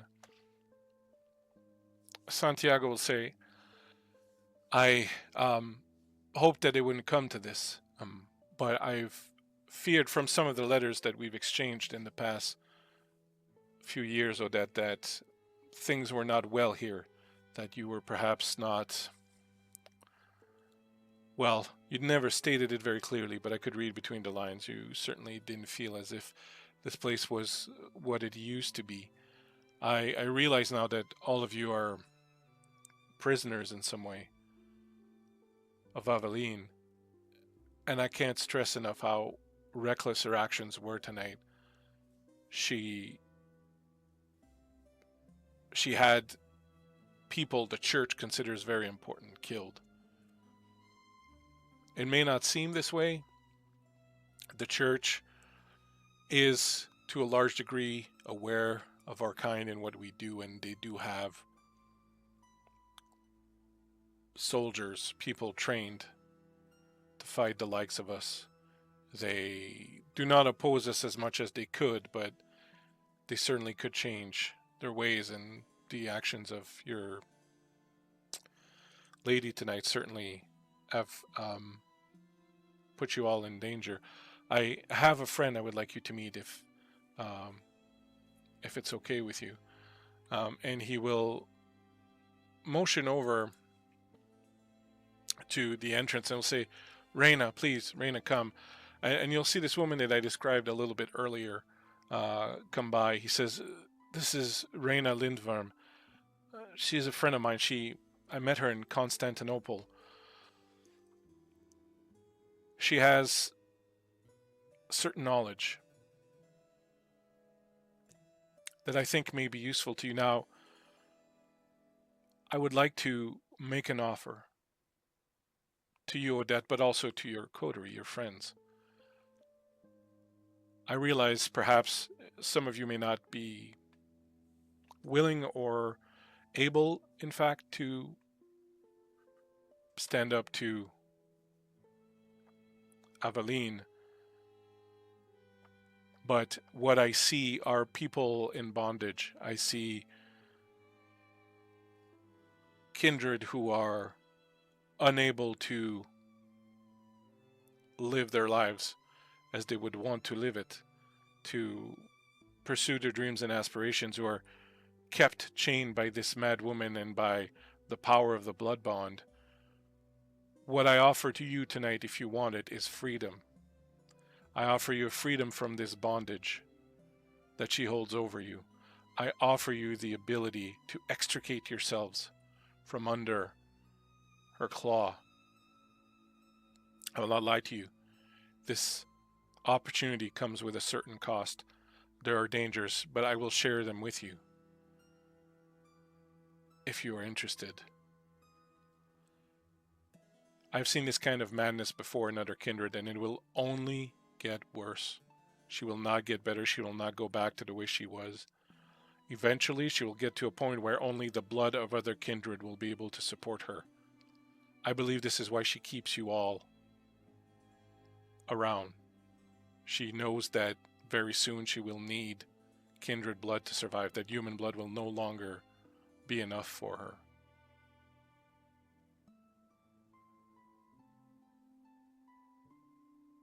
Are you ready to hear what I have to offer, or would you prefer to walk away? There's no shame in that. but I bring you a measure of salvation. Odette will nod and look back at Fleur and say, we would hear this, right, Fleur, right? There's been a sentence running in Fleur's head, and it's what Agravain had said to her about not being Mother's favorite. And she realized that all that she has done in order to appease Aveline, in order to get Aveline's approval, in order to get her praise, her love, none of it was ever going to work. It was something that was unattainable. And she'll look at Odette, and then look to Santiago, and she'll nod.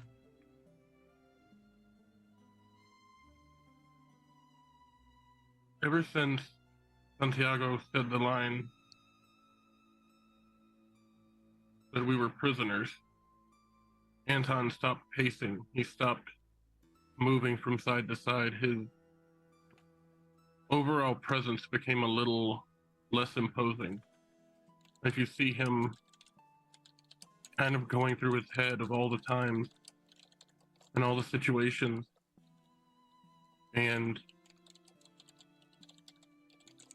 kind of starting to put pieces together that even though he thought he was doing what was right, he was still a prisoner all over again, as he had been so many times before. And then you'll watch as the duplicitous nature of his brain starts kicking in, and he starts digging his fingernails back into his hands, causing himself pain. He shouldn't have these thoughts.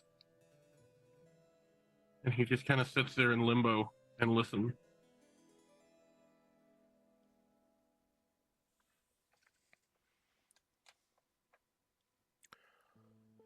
There is a way to prevent the power that she draws from the blood bond she holds over you from staying in your hands. My companion, Reyna, her clan count amongst them a number of wizards. They have, over time, developed certain rituals. She can help make you, strengthen you against the power of the bloodbound for a short period of time. Now, you have to understand that a kindred of Aveline's age is a frightful thing indeed. Her power is more than any of ours. Only if we act together would we be able to overcome her. I also believe that it will be difficult to stake her, which is what we need to do to prevent her from defending herself. We need her alive, so to speak. Once we have managed to incapacitate her, and with the lot of you free momentarily from the shackles of the blood bond, we will be able to enact another ritual that will allow us to, once and for all, ensure that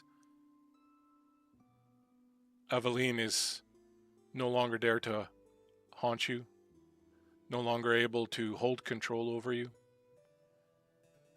no longer able to call on the power of the blood bond to force you to her will. You will find once the blood bond has been lifted that many of the emotions you may feel about Aveline that are not allowed to rise to the surface, negative emotions about her, will come flooding through, and it may be difficult to keep control of yourselves, but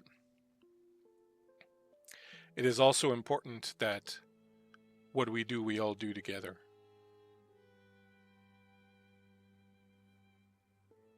What we are set on doing, the only way we can truly liberate you, will mark us. It's too dangerous for only one of us to do. We all have to partake in the sin in order that we may alleviate some of its weight. But I promise you that when the moment for action comes, you will be free of her control and her power over you. And in that moment, you will feel the fear and the anger that has been hidden inside of you about the things she has done and what she has become. And you will feel empowered to act. Are you willing to do this?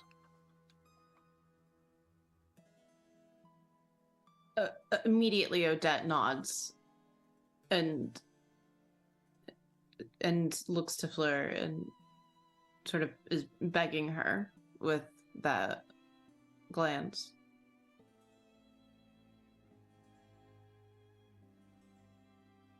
Fleur will look to Odette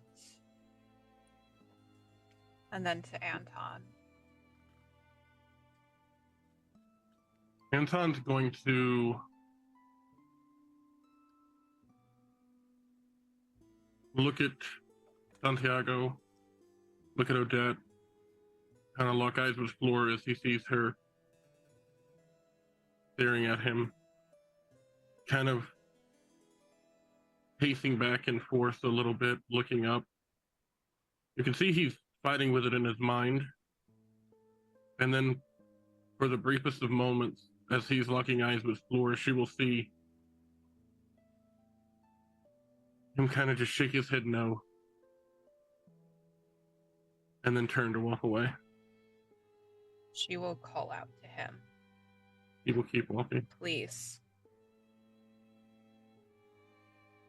As Anton turns to walk away, Agravain, who's been standing in the shadows behind him, reaches out and catches him by the shoulder and makes him pause in his tracks. And he gets closer to him. And as he approaches him, he's gonna say, "A man once told me that it is a foolish thing to worship only one God." And as he says this, he's pacing around Anton, and the hand that was touching his shoulder is going to lift this pale, gnarled, horrible-looking hand, and it's gonna graze the scar on your face. "Where has your fight gone, Anton?"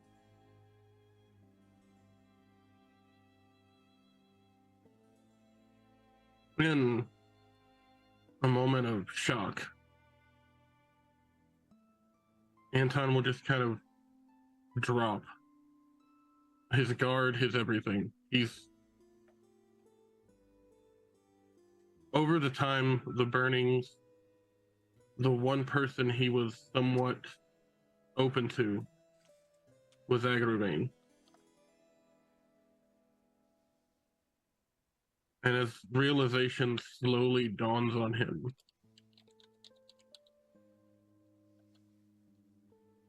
he is going to very quickly go from staring directly ahead to staring you straight in the face.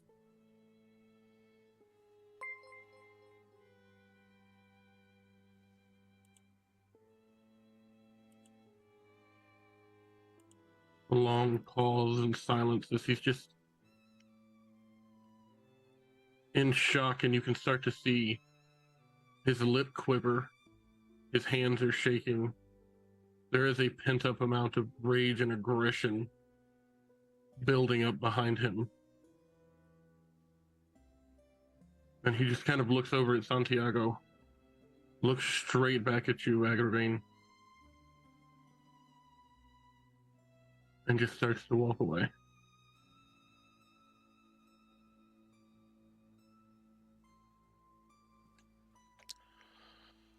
Santiago says, "Will he stand against us?"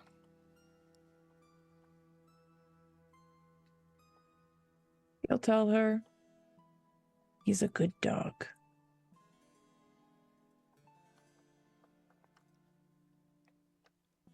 We'll handle it when the time comes.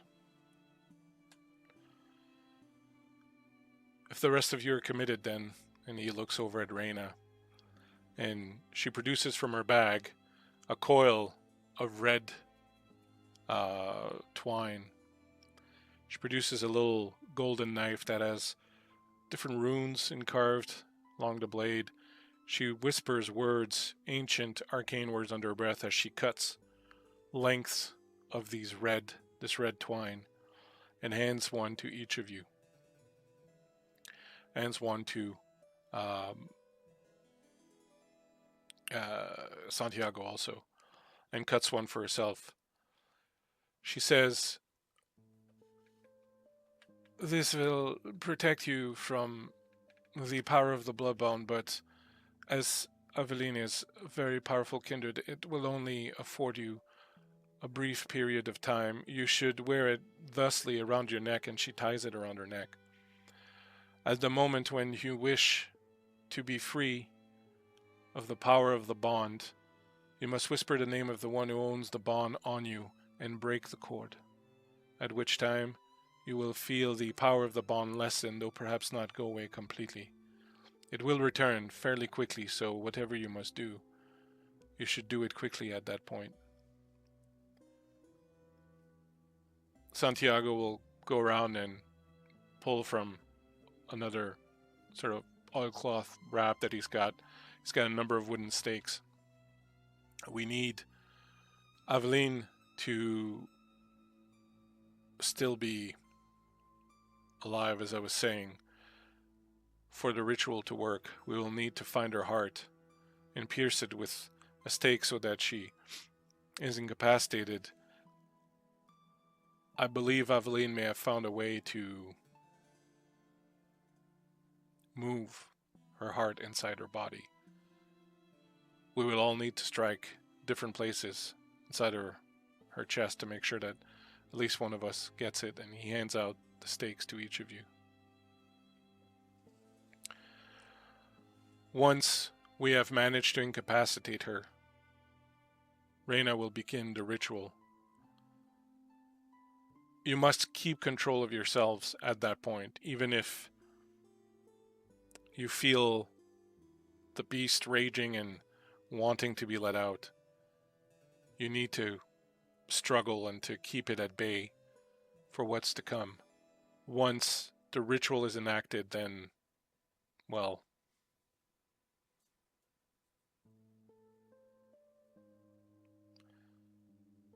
do you have any questions?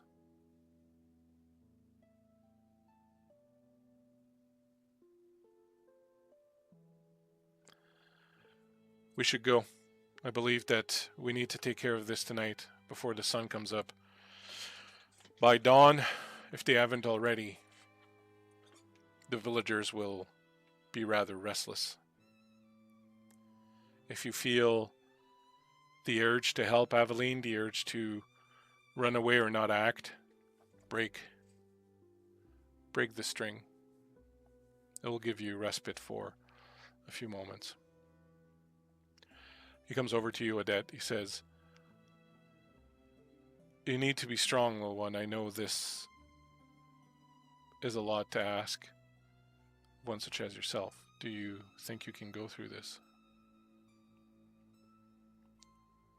Odette looks between Santiago and her rosary, and then staring at him, she blinks a few times and says, "If it is for Christ, then it is worth doing. And I believe that this is for Christ." I believe that while we are all blights in the sight of God, those like Aveline are even worse. I do not believe that God would countenance such a creature to exist on his world. It is up to us to cleanse it.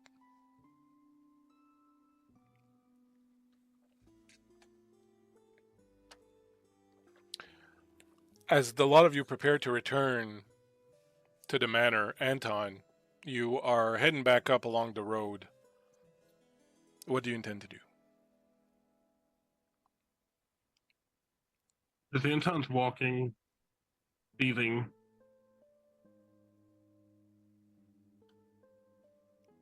he can't help but feel Santiago and Agravine were both right. Where did his fight go?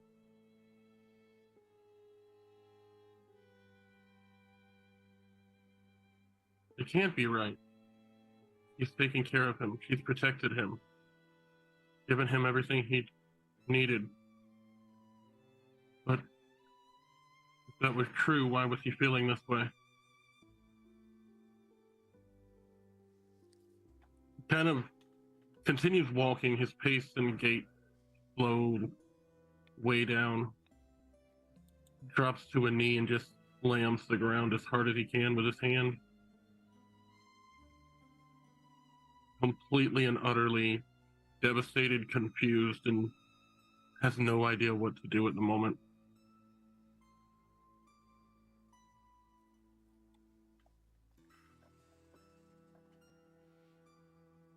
He will attempt to gather himself and begins walking back.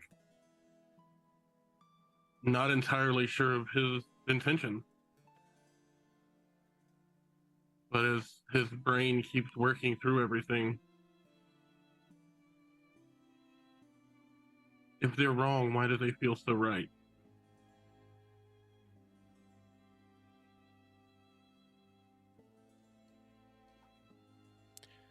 Your thoughts are interrupted as you approach the manor when you see flames, you see fire, you see that a portion of the manor is burning. You hear screams inside, you see figures moving against the light in the shadows, voices shouting, and the flames rising up into the night. He would immediately quicken his pace and try to find out what's happening. The rest of you, as you are approaching the manor, similarly see fire raging. You immediately feel that intrinsic fear, that kindred fear when faced with fire. It's still quite a ways off, but it is your home that is burning right now. You can hear people inside screaming, the sounds of fighting. You know that Aveline has several defenses. She has ghoul servants. She has strange abominations that live in the basement that can be unleashed. And you hear this sound of this fight going. And as you approach, you can see more and more villagers pouring in from the village. They are carrying pitchforks and torches and axes and shovels and anything that they could get their hands on. And they have breached the walls of the manor as you sort of approach it. Santiago says, I didn't think they would attack already. I thought they would wait till the morning. What do all of you do? Do I see that the chapel is being burned at all? In fact, you see that it is not. Oh, good. It's the important Thank things, God. right? Thank God. I do want to point out, by the way, sorry, that TCAT gave you guys a 100 bits earlier, so I will say that there's a advantage in the pool that any one of you can use if ever you need it. Just because, it might become important in a minute. There's... Yeah. Oh, no, go ahead. No, I was just going to There's say a yes. passageway leading up to my rooms. We could use to get into the building.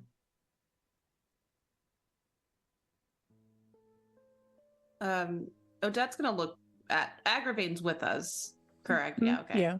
Odette's gonna look at Agravain and you see a hesitant helplessness in her. As she sort of motions for you to take lead.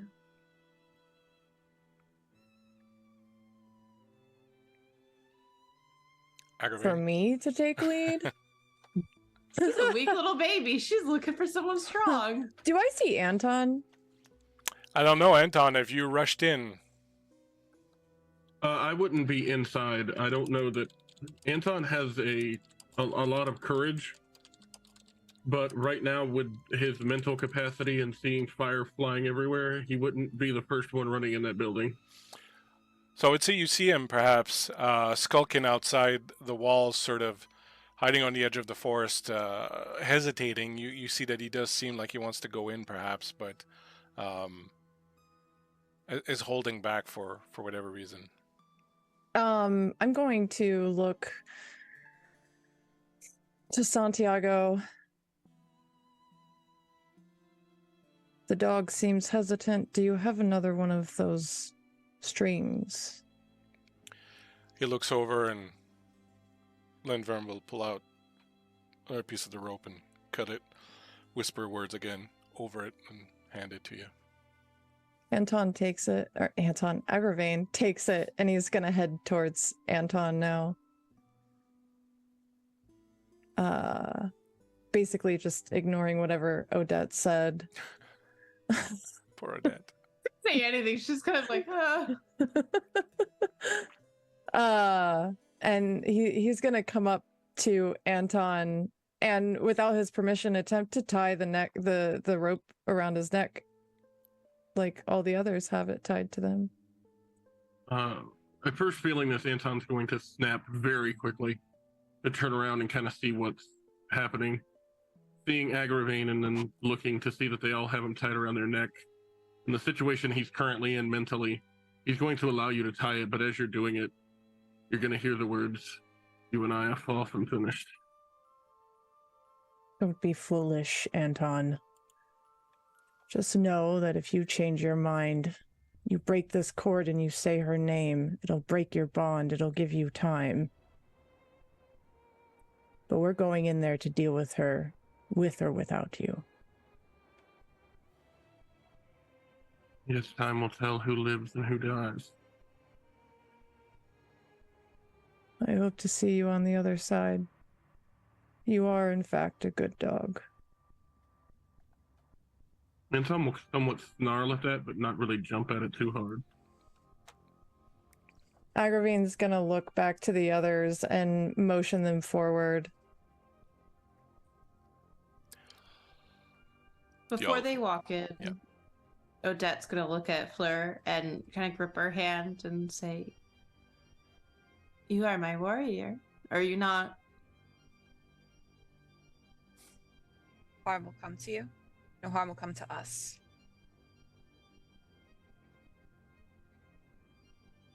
Agravain's gonna wait for them to approach, and when they do, he's gonna look to Fleur for her passage in. It's through the I assume he courtyards. might already know this passage just because he's Agravain and what he does is sulks around in passages, but The Garrett, where your apartments are quite high up in the tower and are probably right now the best sort of, the furthest point away from the flames, except from the chapel. But Aveline wouldn't go in there, so you think there's probably a reasonable chance that she will be somewhere up there. You will find your way towards a spot where Fleur will guide you to an area in the back of the house where there is a door that is dissimulated behind a fake column that supports part of the wall. As you enter inside, you find yourselves in a very narrow stairwell that leads up. You can smell the smoke. You can smell the fire that is already consuming this building. The fact that it's made of stone is really the only reason why it hasn't completely gone up in flames. That you hear people dying outside. You can smell the blood even through the walls, as you know that there are countless people that are being killed outside right now in the courtyard. You go up the stairs. You arrive at the end of the stairwell to a small door, and then there's a little corridor that goes down, and you know, Fleur, that this leads to another point further down the corridor that you can enter. But this particular door leads into your chambers themselves. You do see candlelight that's sort of under the door, but that doesn't necessarily mean anything, as the servants might have lit candles in your room anyways before tonight. Where would you like to go? Would you like to go through this door? Would you like to go through the door further down that leads further into the corridor? I will turn to the rest of the group, pressing my hand against the door in front of us. This one leads into my chambers, but further down will lead us even further.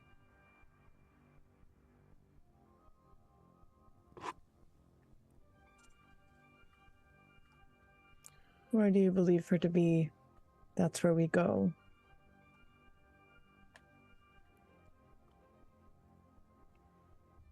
I think she would be at the furthest point, no? She would not face all of them at once. She would rather watch them burn slowly. I think you're right.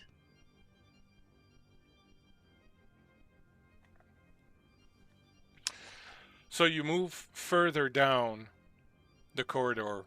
You push open the door, and this section of a wall sort of moves slightly and allows you to step out. You're down a long corridor that leads to a set of stairwell that sort of goes down. From downstairs, you can hear the sound of fighting. You can, as I was saying earlier, smell the smoke. You see that there are blood trails that certainly someone has dragged a bloody body along this corridor.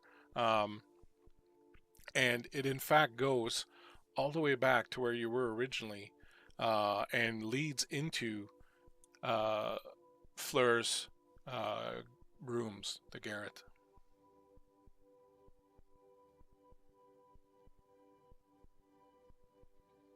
What would you like to do?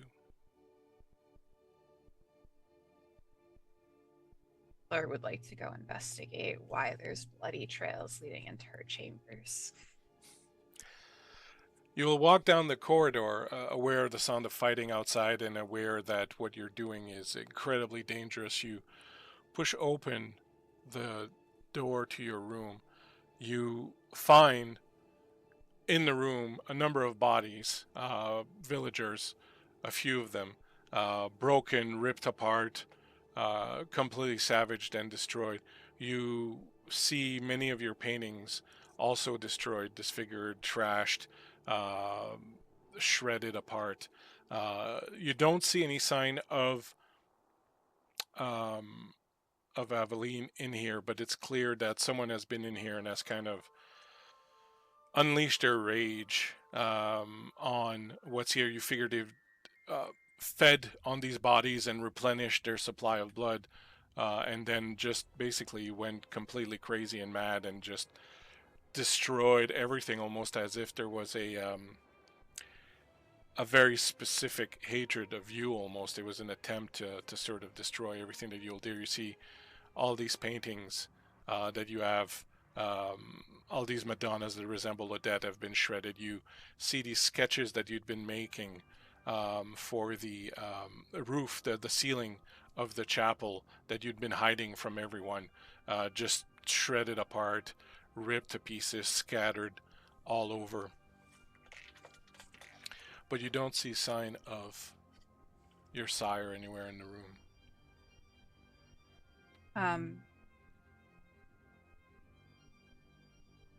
Seeing all of her paintings ruined, Fleur will sort of look to the rest of the group, repeating something that Aveline had said to her. There's no beauty in something that cannot be destroyed. And then she will start to move further down the corridor again. You arrive at doors that you, Anton, know well. They're the doors where most nights you end up being shackled outside. The lot of you have seen before the ring that's in the wall, very big, metal, very strong. The length of chain that leads to a collar that often you may have seen Anton wearing. The doors that lead to the private corner of the manor that belongs to Aveline are open. On the ground, you see the body of a woman that you, Anton, you recognize as one of the women that is Aveline's handmaids, perhaps.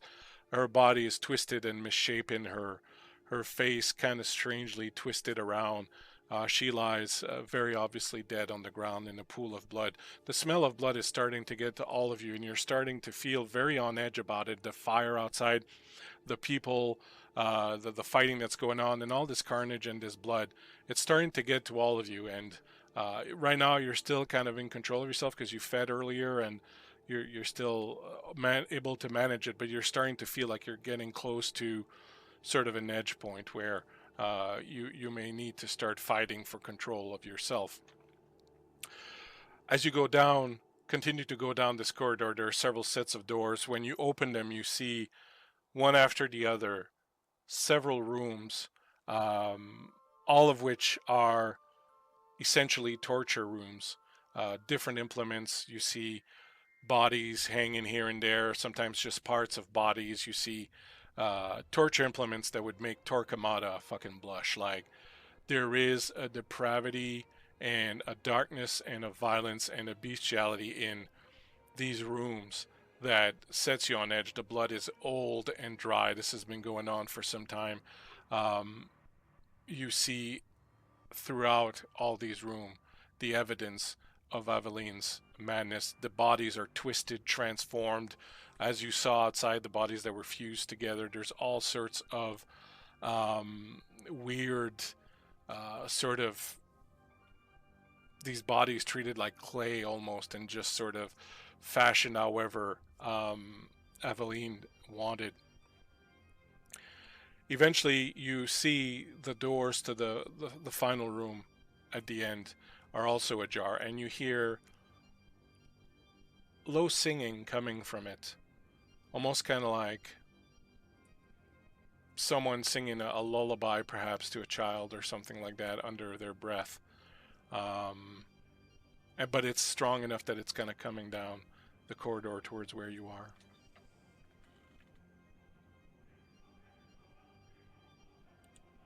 What would you like to do?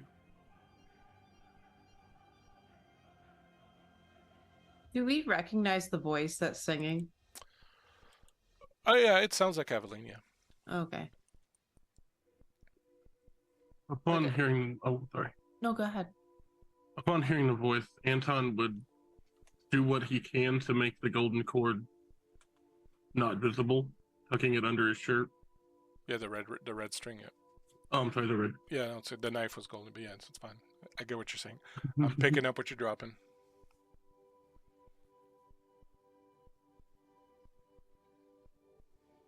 You approach the door. And Anton would. Santiago follow behind. Santiago pulls out his stake and he's like, "Be ready if it's her. She will not give us much of a chance to act." Fleur will ready her stake as well. Agravain does the same. Odette also does the same. You approach the door. Whoever's in the lead gently opens it. You find that the room has been completely remodeled in a way that you've never seen before. None of you have ever been in this room. The room has been rebuilt to resemble a chapel. There's a vaulted ceiling. There are frescoes painted all around. There is an altar. There is a crucifix hanging on the wall. There are candles burning throughout the room. Stained glass windows all around. It resembles nothing so much as a very, very beautiful chapel. But as you walk in and start to look at the frescoes and the paintings that are here, they are mockeries of Christian paintings. They depict scenes of madness. They depict devils. They depict acts of violence, acts of sexual depravity, acts of cannibalism, all sorts of madness-inducing visions. Many of them show you, the group of you, in different situations, usually being tortured by demons and devils, but oftentimes also being torturers themselves. The feel of madness that emanates from this room is quite something. And in the middle of the room, you find Aveline, who is cradling something and sort of singing quietly to it. And when you enter the room, she sort of cocks her head over and she turns around and you see that she's holding a deformed head that she's cradling to her chest, kind of like a baby. And she turns towards a lot of you and she says, "Well, have you come to afflict me or have you come to save me? Knowing the lot of you, it's probably not going to be a very effective rescue." And she takes the head and lops it, and it hits the ground and it rolls thump, thump, thump, thump, thump, thump, and stops just at your feet. You don't recognize it. It's some random villager. Its eyes are staring at you with this deep-seated fear. She looks at you and just stands there and smiles, and you feel this overwhelming love for her just sort of well inside of you. You feel your blood start to boil, and just this passion that you feel for her, this power that she has over you, is just starting to envelop you. It's starting to make you regret everything you've done tonight. It's starting to make you feel like you should be kneeling down, like you should be begging for her forgiveness. She is the only one. She is the goddess of your world. She is your mother. She is the one who gives you life, who sustains you. And you feel that power wrapping around you, almost like a chain that is just crushing you down. And as it crushes you, you love it. You love every second of it. You want more of it. Going to tug the cord and whisper Aveline's name. Odette does the same. Yeah, Agravain does the same. Anton will reach and pull the cord, but not quite all the way out. He looks like he's hesitating, having trouble pulling it. Let's give a little initiative roll just to see in what order we will go on. So everyone roll a d10. Highest will go first. If you have celerity, like I believe Mornian has celerity, if you have celerity, your number of celerity dots are extra actions you get to take each turn. Okay.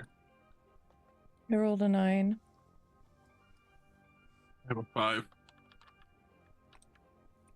I rolled a 1. I rolled a 4. Let me just make quick notes here. Anton, you add? 5. Agravain? A 9. 9. 1 for Fleur. Yes. And 4 for Odette. All right. Oh. Santiago was at 1 also. Okay. And Aveline. When you look at her, you see she has gone completely feral. Her hands are deformed claws. Her fangs are enlarged. Her mouth has kind of grown a little bit and kind of curved out. Her eyes look completely wild. Sharp bones protrude from her skin at various parts of her body, kind of defensive weapons. And she is absolutely prepared to fight the lot of you. At 9, Agravain, you go first. You pull the cord and you feel momentarily the blood bond recede. And if you can imagine the feeling you have for someone that you loved like 20 years ago, whatever lingering little bit of it remains is what this feels like. It feels like an ancient love. It's still there, but it's an ancient love easily overlooked right now. What would you like to do?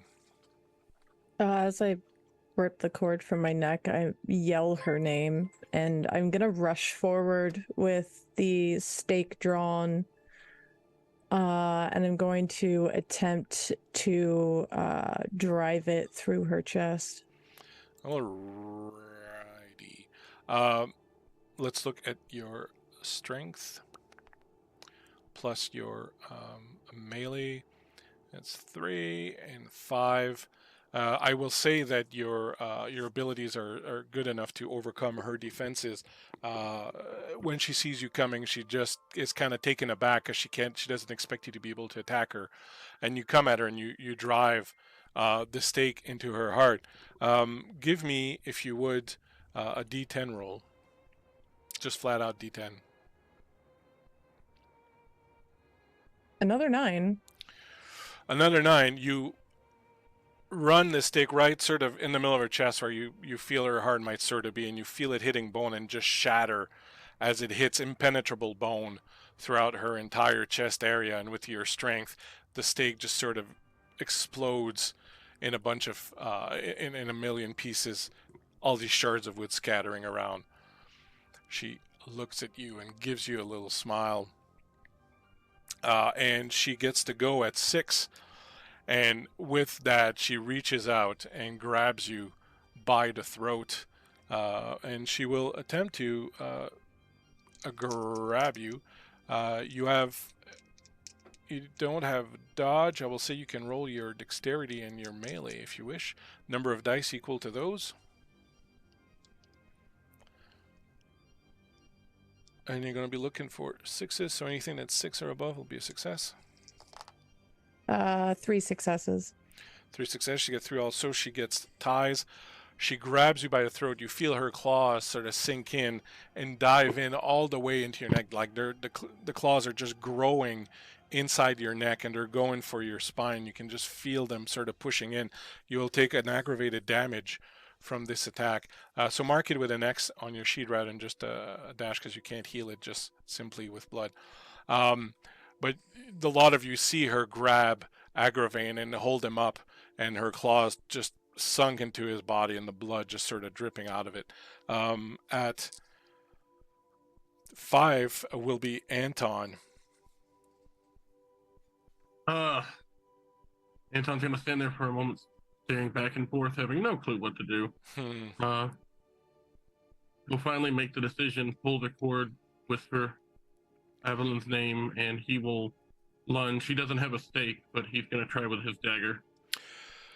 As you pull the cord, you remember when you were taken back to France from the Crusades on that slave ship, chained the entire time, and then you were sold, and you were chained the entire time, and then you were forced to endure slavery for a number of years until you met your sire, Jacques Bonhomme, who freed you.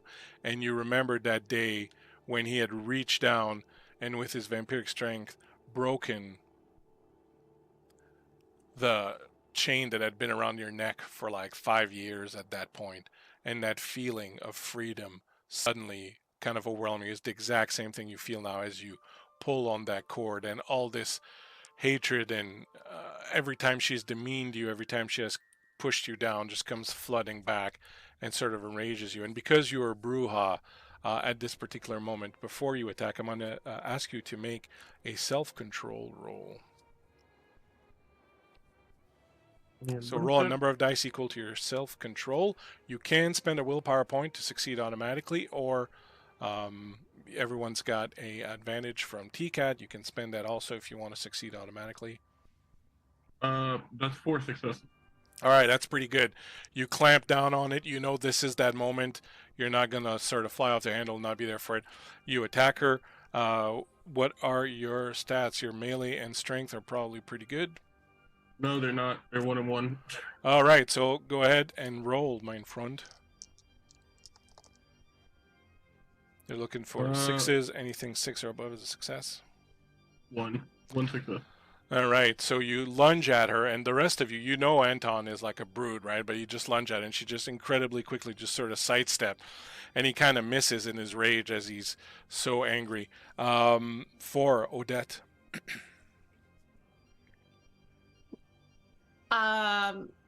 Odette's going to go for her, but I'm also going to go ahead and use a willpower for an automatic success because Odette is just a little baby. That's excellent. You come striking for her, and as you do, you remember a time when she was telling you something about the heart and how, as a human, your power and, you know, your strength and your conviction all come from your heart, but as a kindred, it has to come from somewhere else. And as she was saying it, she was inadvertently perhaps rubbing down lower into her stomach, sort of where her body is. And you remember that moment. And in that moment, you divert your hit, and your stake goes right in there and plunges in, and you see her eyes just go wide as your stake reaches her heart. At that same moment, you see tendrils of shadow that erupt from the ground as Santiago is calling forth the power of shadows. They wrap around her arms and around her legs, and they start pulling her down. And you see her still trying to kind of reach for you, Odette, and her hand wraps around your face, and you feel her claws sort of dig into you the same way she's holding Agravain with her other hand. Her claws start to dig into your face, and you feel them just rip at your cheeks and rip at the flesh of your face. And then she goes very rigid as these shadowy tendrils grab her and pull her down into the floor, or onto the floor rather, and she's there. The stakes are sticking out of her belly, immobile. And Santiago says, "We don't have much time. You can already see outside the flames, the color of the flames, as the tower now seems to have started burning at the bottom." Santiago says, "Quick, gather around." And his friend, Lindworm, Arena, is pulling things out of her bag. He's like, "Please gather around her." How do you feel at this moment, having finally kind of, for a moment, overcome this blood bond for the first time in several years for many of you, and sort of taken into account everything she's done here as Reina Lindworm is preparing her final ritual? What's going through your characters' minds? How are you feeling? Anyone who wants to go, please go. Odette remembers a Bible verse. And as the sort of ritual is occurring, she's going to look down to Aveline and say, "I am he who blots out your transgressions for my own sake, and I will not remember your sins." Very well put. Sir?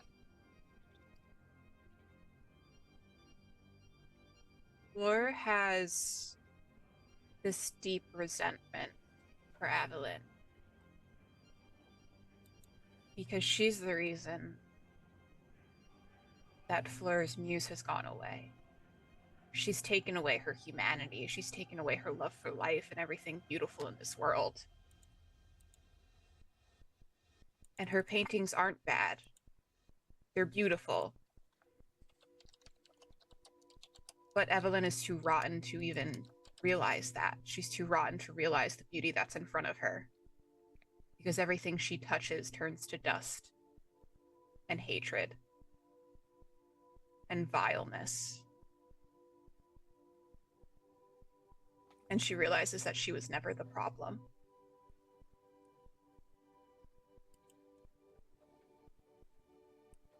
Anton? It's another slave driver. The bars were different this time, the chains were the same, but how could he have never seen it? He swore this wouldn't happen again.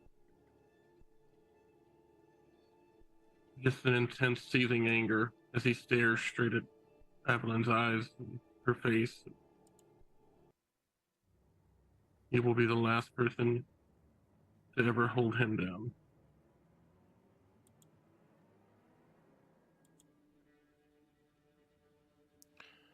And Agravain? Agravain feels a pride swelling inside of him.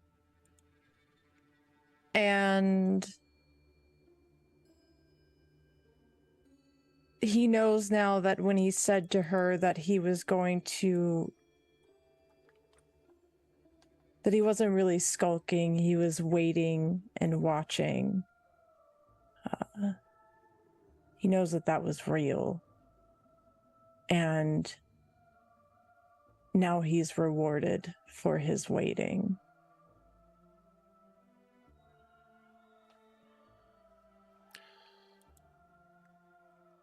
Reyna prepares several elements, drawing a mystical circle around the body, drawing arcane symbols on the body of Aveline.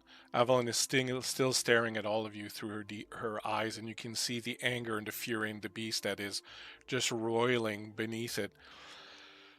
Reyna will reach with a knife, cut Aveline, and fill a chalice with her blood. She will speak ancient arcane words around this chalice filled with blood. She will drop several little elements in it. There will be a smell of burning blood coming through from this cup.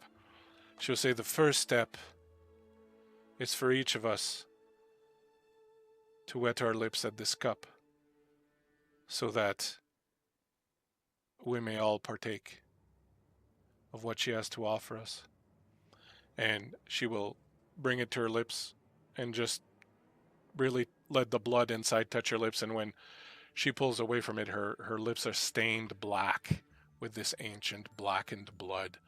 And she hands the cup over.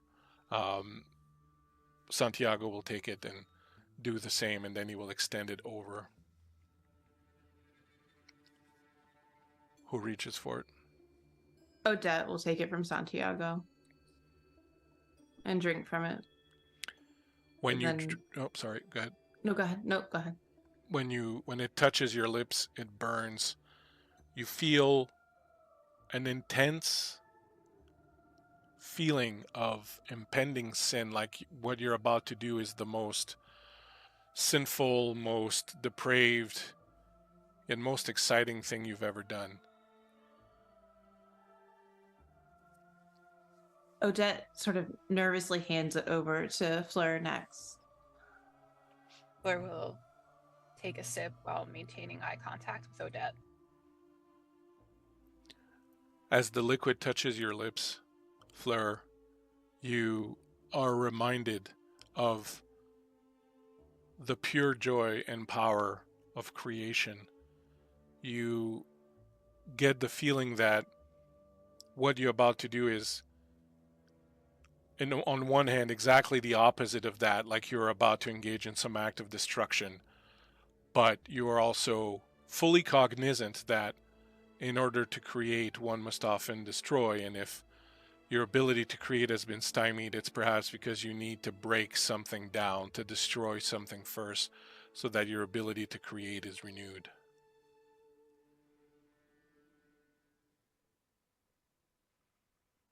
I will offer the cup to Agravain. Agravain takes a drink. Does Agravain remove his, or drinks through the... No, he drinks through his mask. He pushes the goblet to the fabric and sucks the blood through the fabric of his face. As you taste her blood and the way it has been transformed right now through these arcane means that this Lindworm person seems to have, you are reminded for a moment of all the dark things you saw and did as a soldier in the Christian army. You are reminded of all the excuses you made for it, of all the ways you manipulated yourself into doing them, into believing that what you were doing were right. You feel that right now what you're about to do is, as with Odette, a most grievous sin, but in some ways it feels almost more clean than all those things you did before.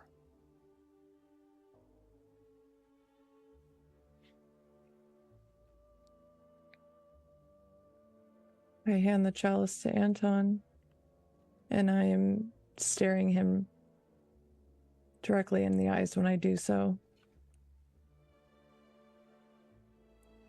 Anton will take the chalice and match your gaze. Kind of look down at it for a moment and remember all the times he was teased for the blood something he had always, it was never readily offered. And just maintaining eye contact will take a drink from the cup.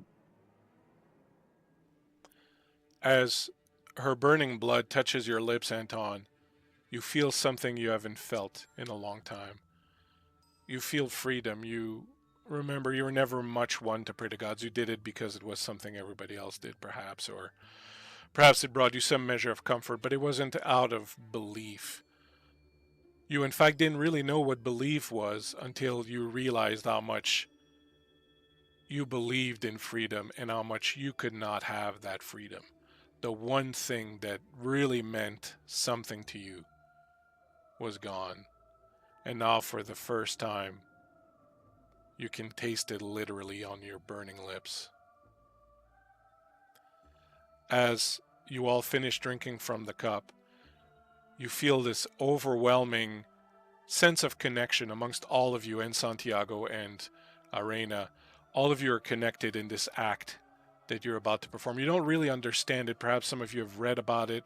Perhaps some of you have heard about it from other vampires. It is an act that is spoken of in very hushed tones, in very dark circumstances. It is the single darkest crime a kindred can commit. It is called diablerie for a reason. And as this burning blood touches your lips, you find yourselves completely overwhelmed with the need to drink of Aveline's blood, to take back what she has taken from you for all these years. And as all of you fall on her body at the same time, each finding a place to bite in, your fangs just piercing her flesh, penetrating her, the vitae inside of her filling your mouths. You taste the power in her blood. You taste the taint also. There is something wrong with it. There is a taint in there, but that does not matter. The power of it, the feeling of how ancient she was, just fills you up, and you drink and you drink and you drink, and at some point you start realizing that you're no longer drinking blood. There is no blood. Her corpse has become desiccated. It has shrunken down. It is almost kind of like a mummy. There's nothing left of her, and yet all of you are still pulling from her, and you feel something there just on the edge of your hunger. You feel there's something left that you can take from her. You know it's going to cost you if you do, but you also get an unrivaled promise of power, of liberty, emancipation, strength, wisdom, clarity, call it whatever you want, but it's right there. All you have to do is commit. Do you?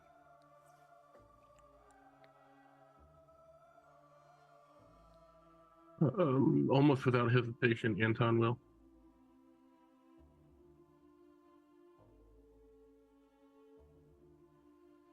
Agravain commits.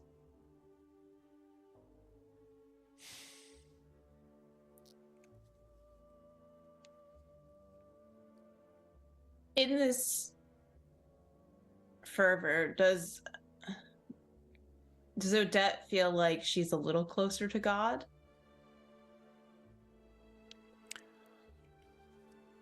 You feel like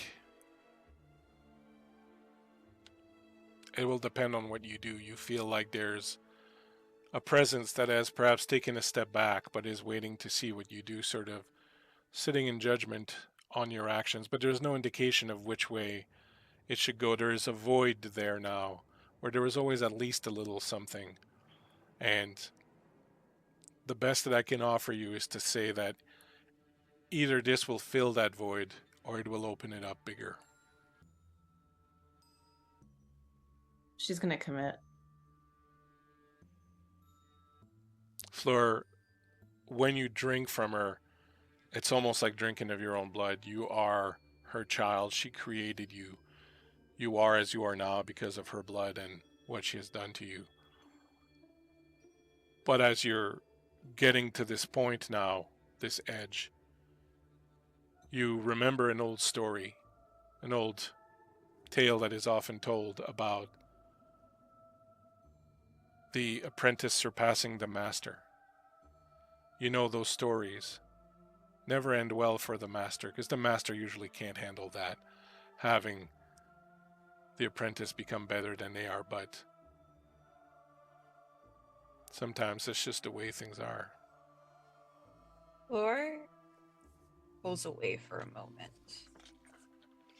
looking at Aveline's body, committing it to memory. And then she finishes the quote that Aveline had said to her that she told the rest of the group. Immortality is only for us. And then she bites back down.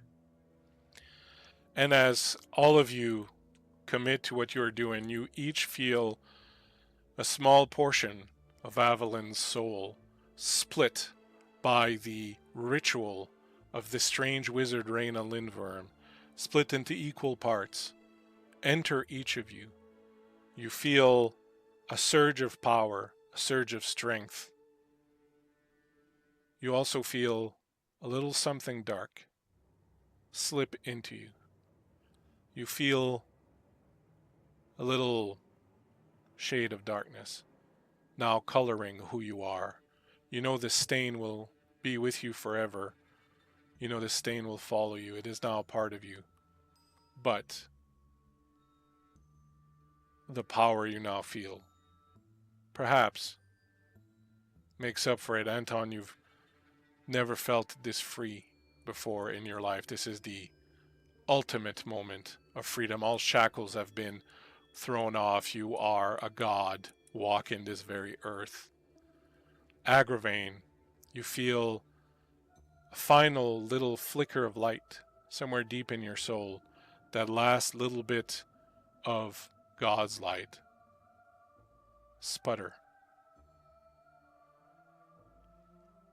Myriad, sorry, Fleur, for a moment you see through Aveline's memories, her closeness to you, the fact that you shared her blood. You see something. You see that your brother had a daughter, that Aveline found her, that Aveline turned her into a ghoul.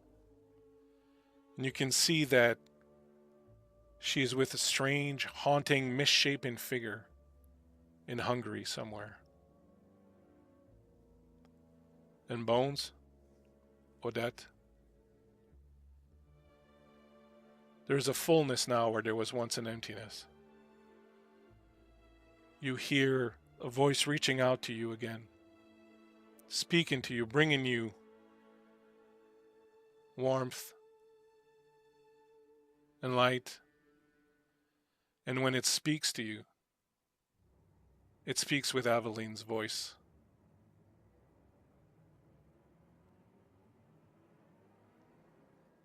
A moment later, the lot of you will see the flames have reached the top of the tower. It's time to leave. The body of Aveline has turned into ash. It is nothing more than a dark memory imprinted on the floor.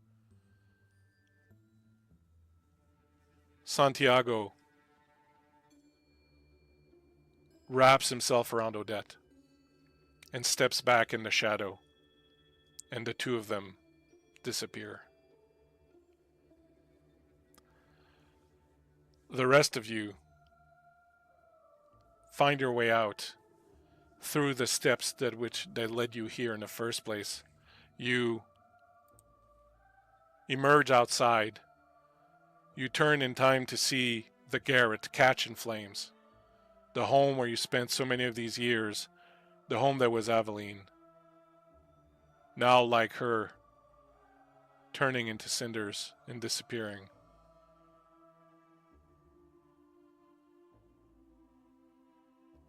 What are your last thoughts before you turn away and disappear into the darkness?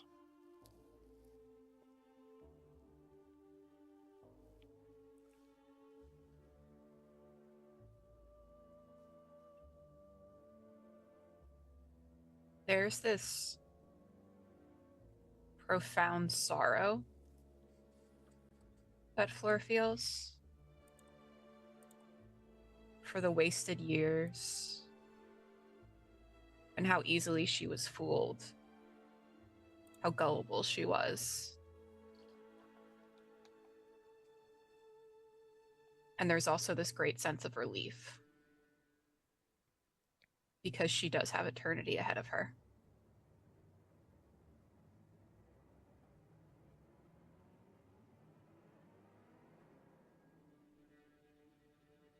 Anton's clear head, for the first time in a very long time, is almost overwhelming to not have someone that you aim to please at all times. It's going to take some time to get used to that, not having that. But it's very much a relief to be rid of it.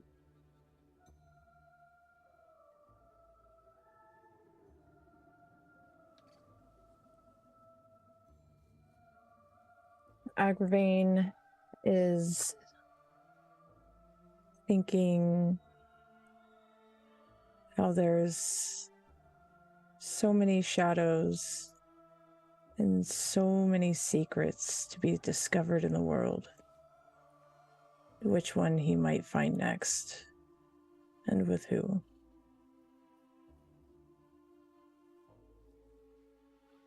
And just as she was swallowed in the darkness, what was Odette's final thought?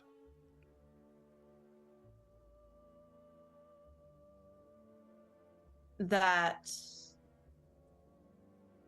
she has this immense feeling of manic jubilance, that she has at last heard God's voice one more time, and an countenance of an overwhelming terror that it is Aveline's voice.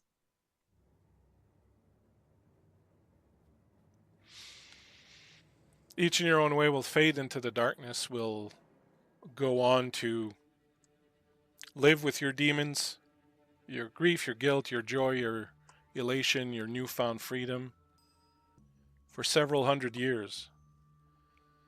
And my friends, we will end here for tonight, but we will come back and check in on these characters 2 weeks from now, and we will check in on them in the year 1929 and see what has happened to these wonderful characters you've created in those hundreds of years that will pass between now and then.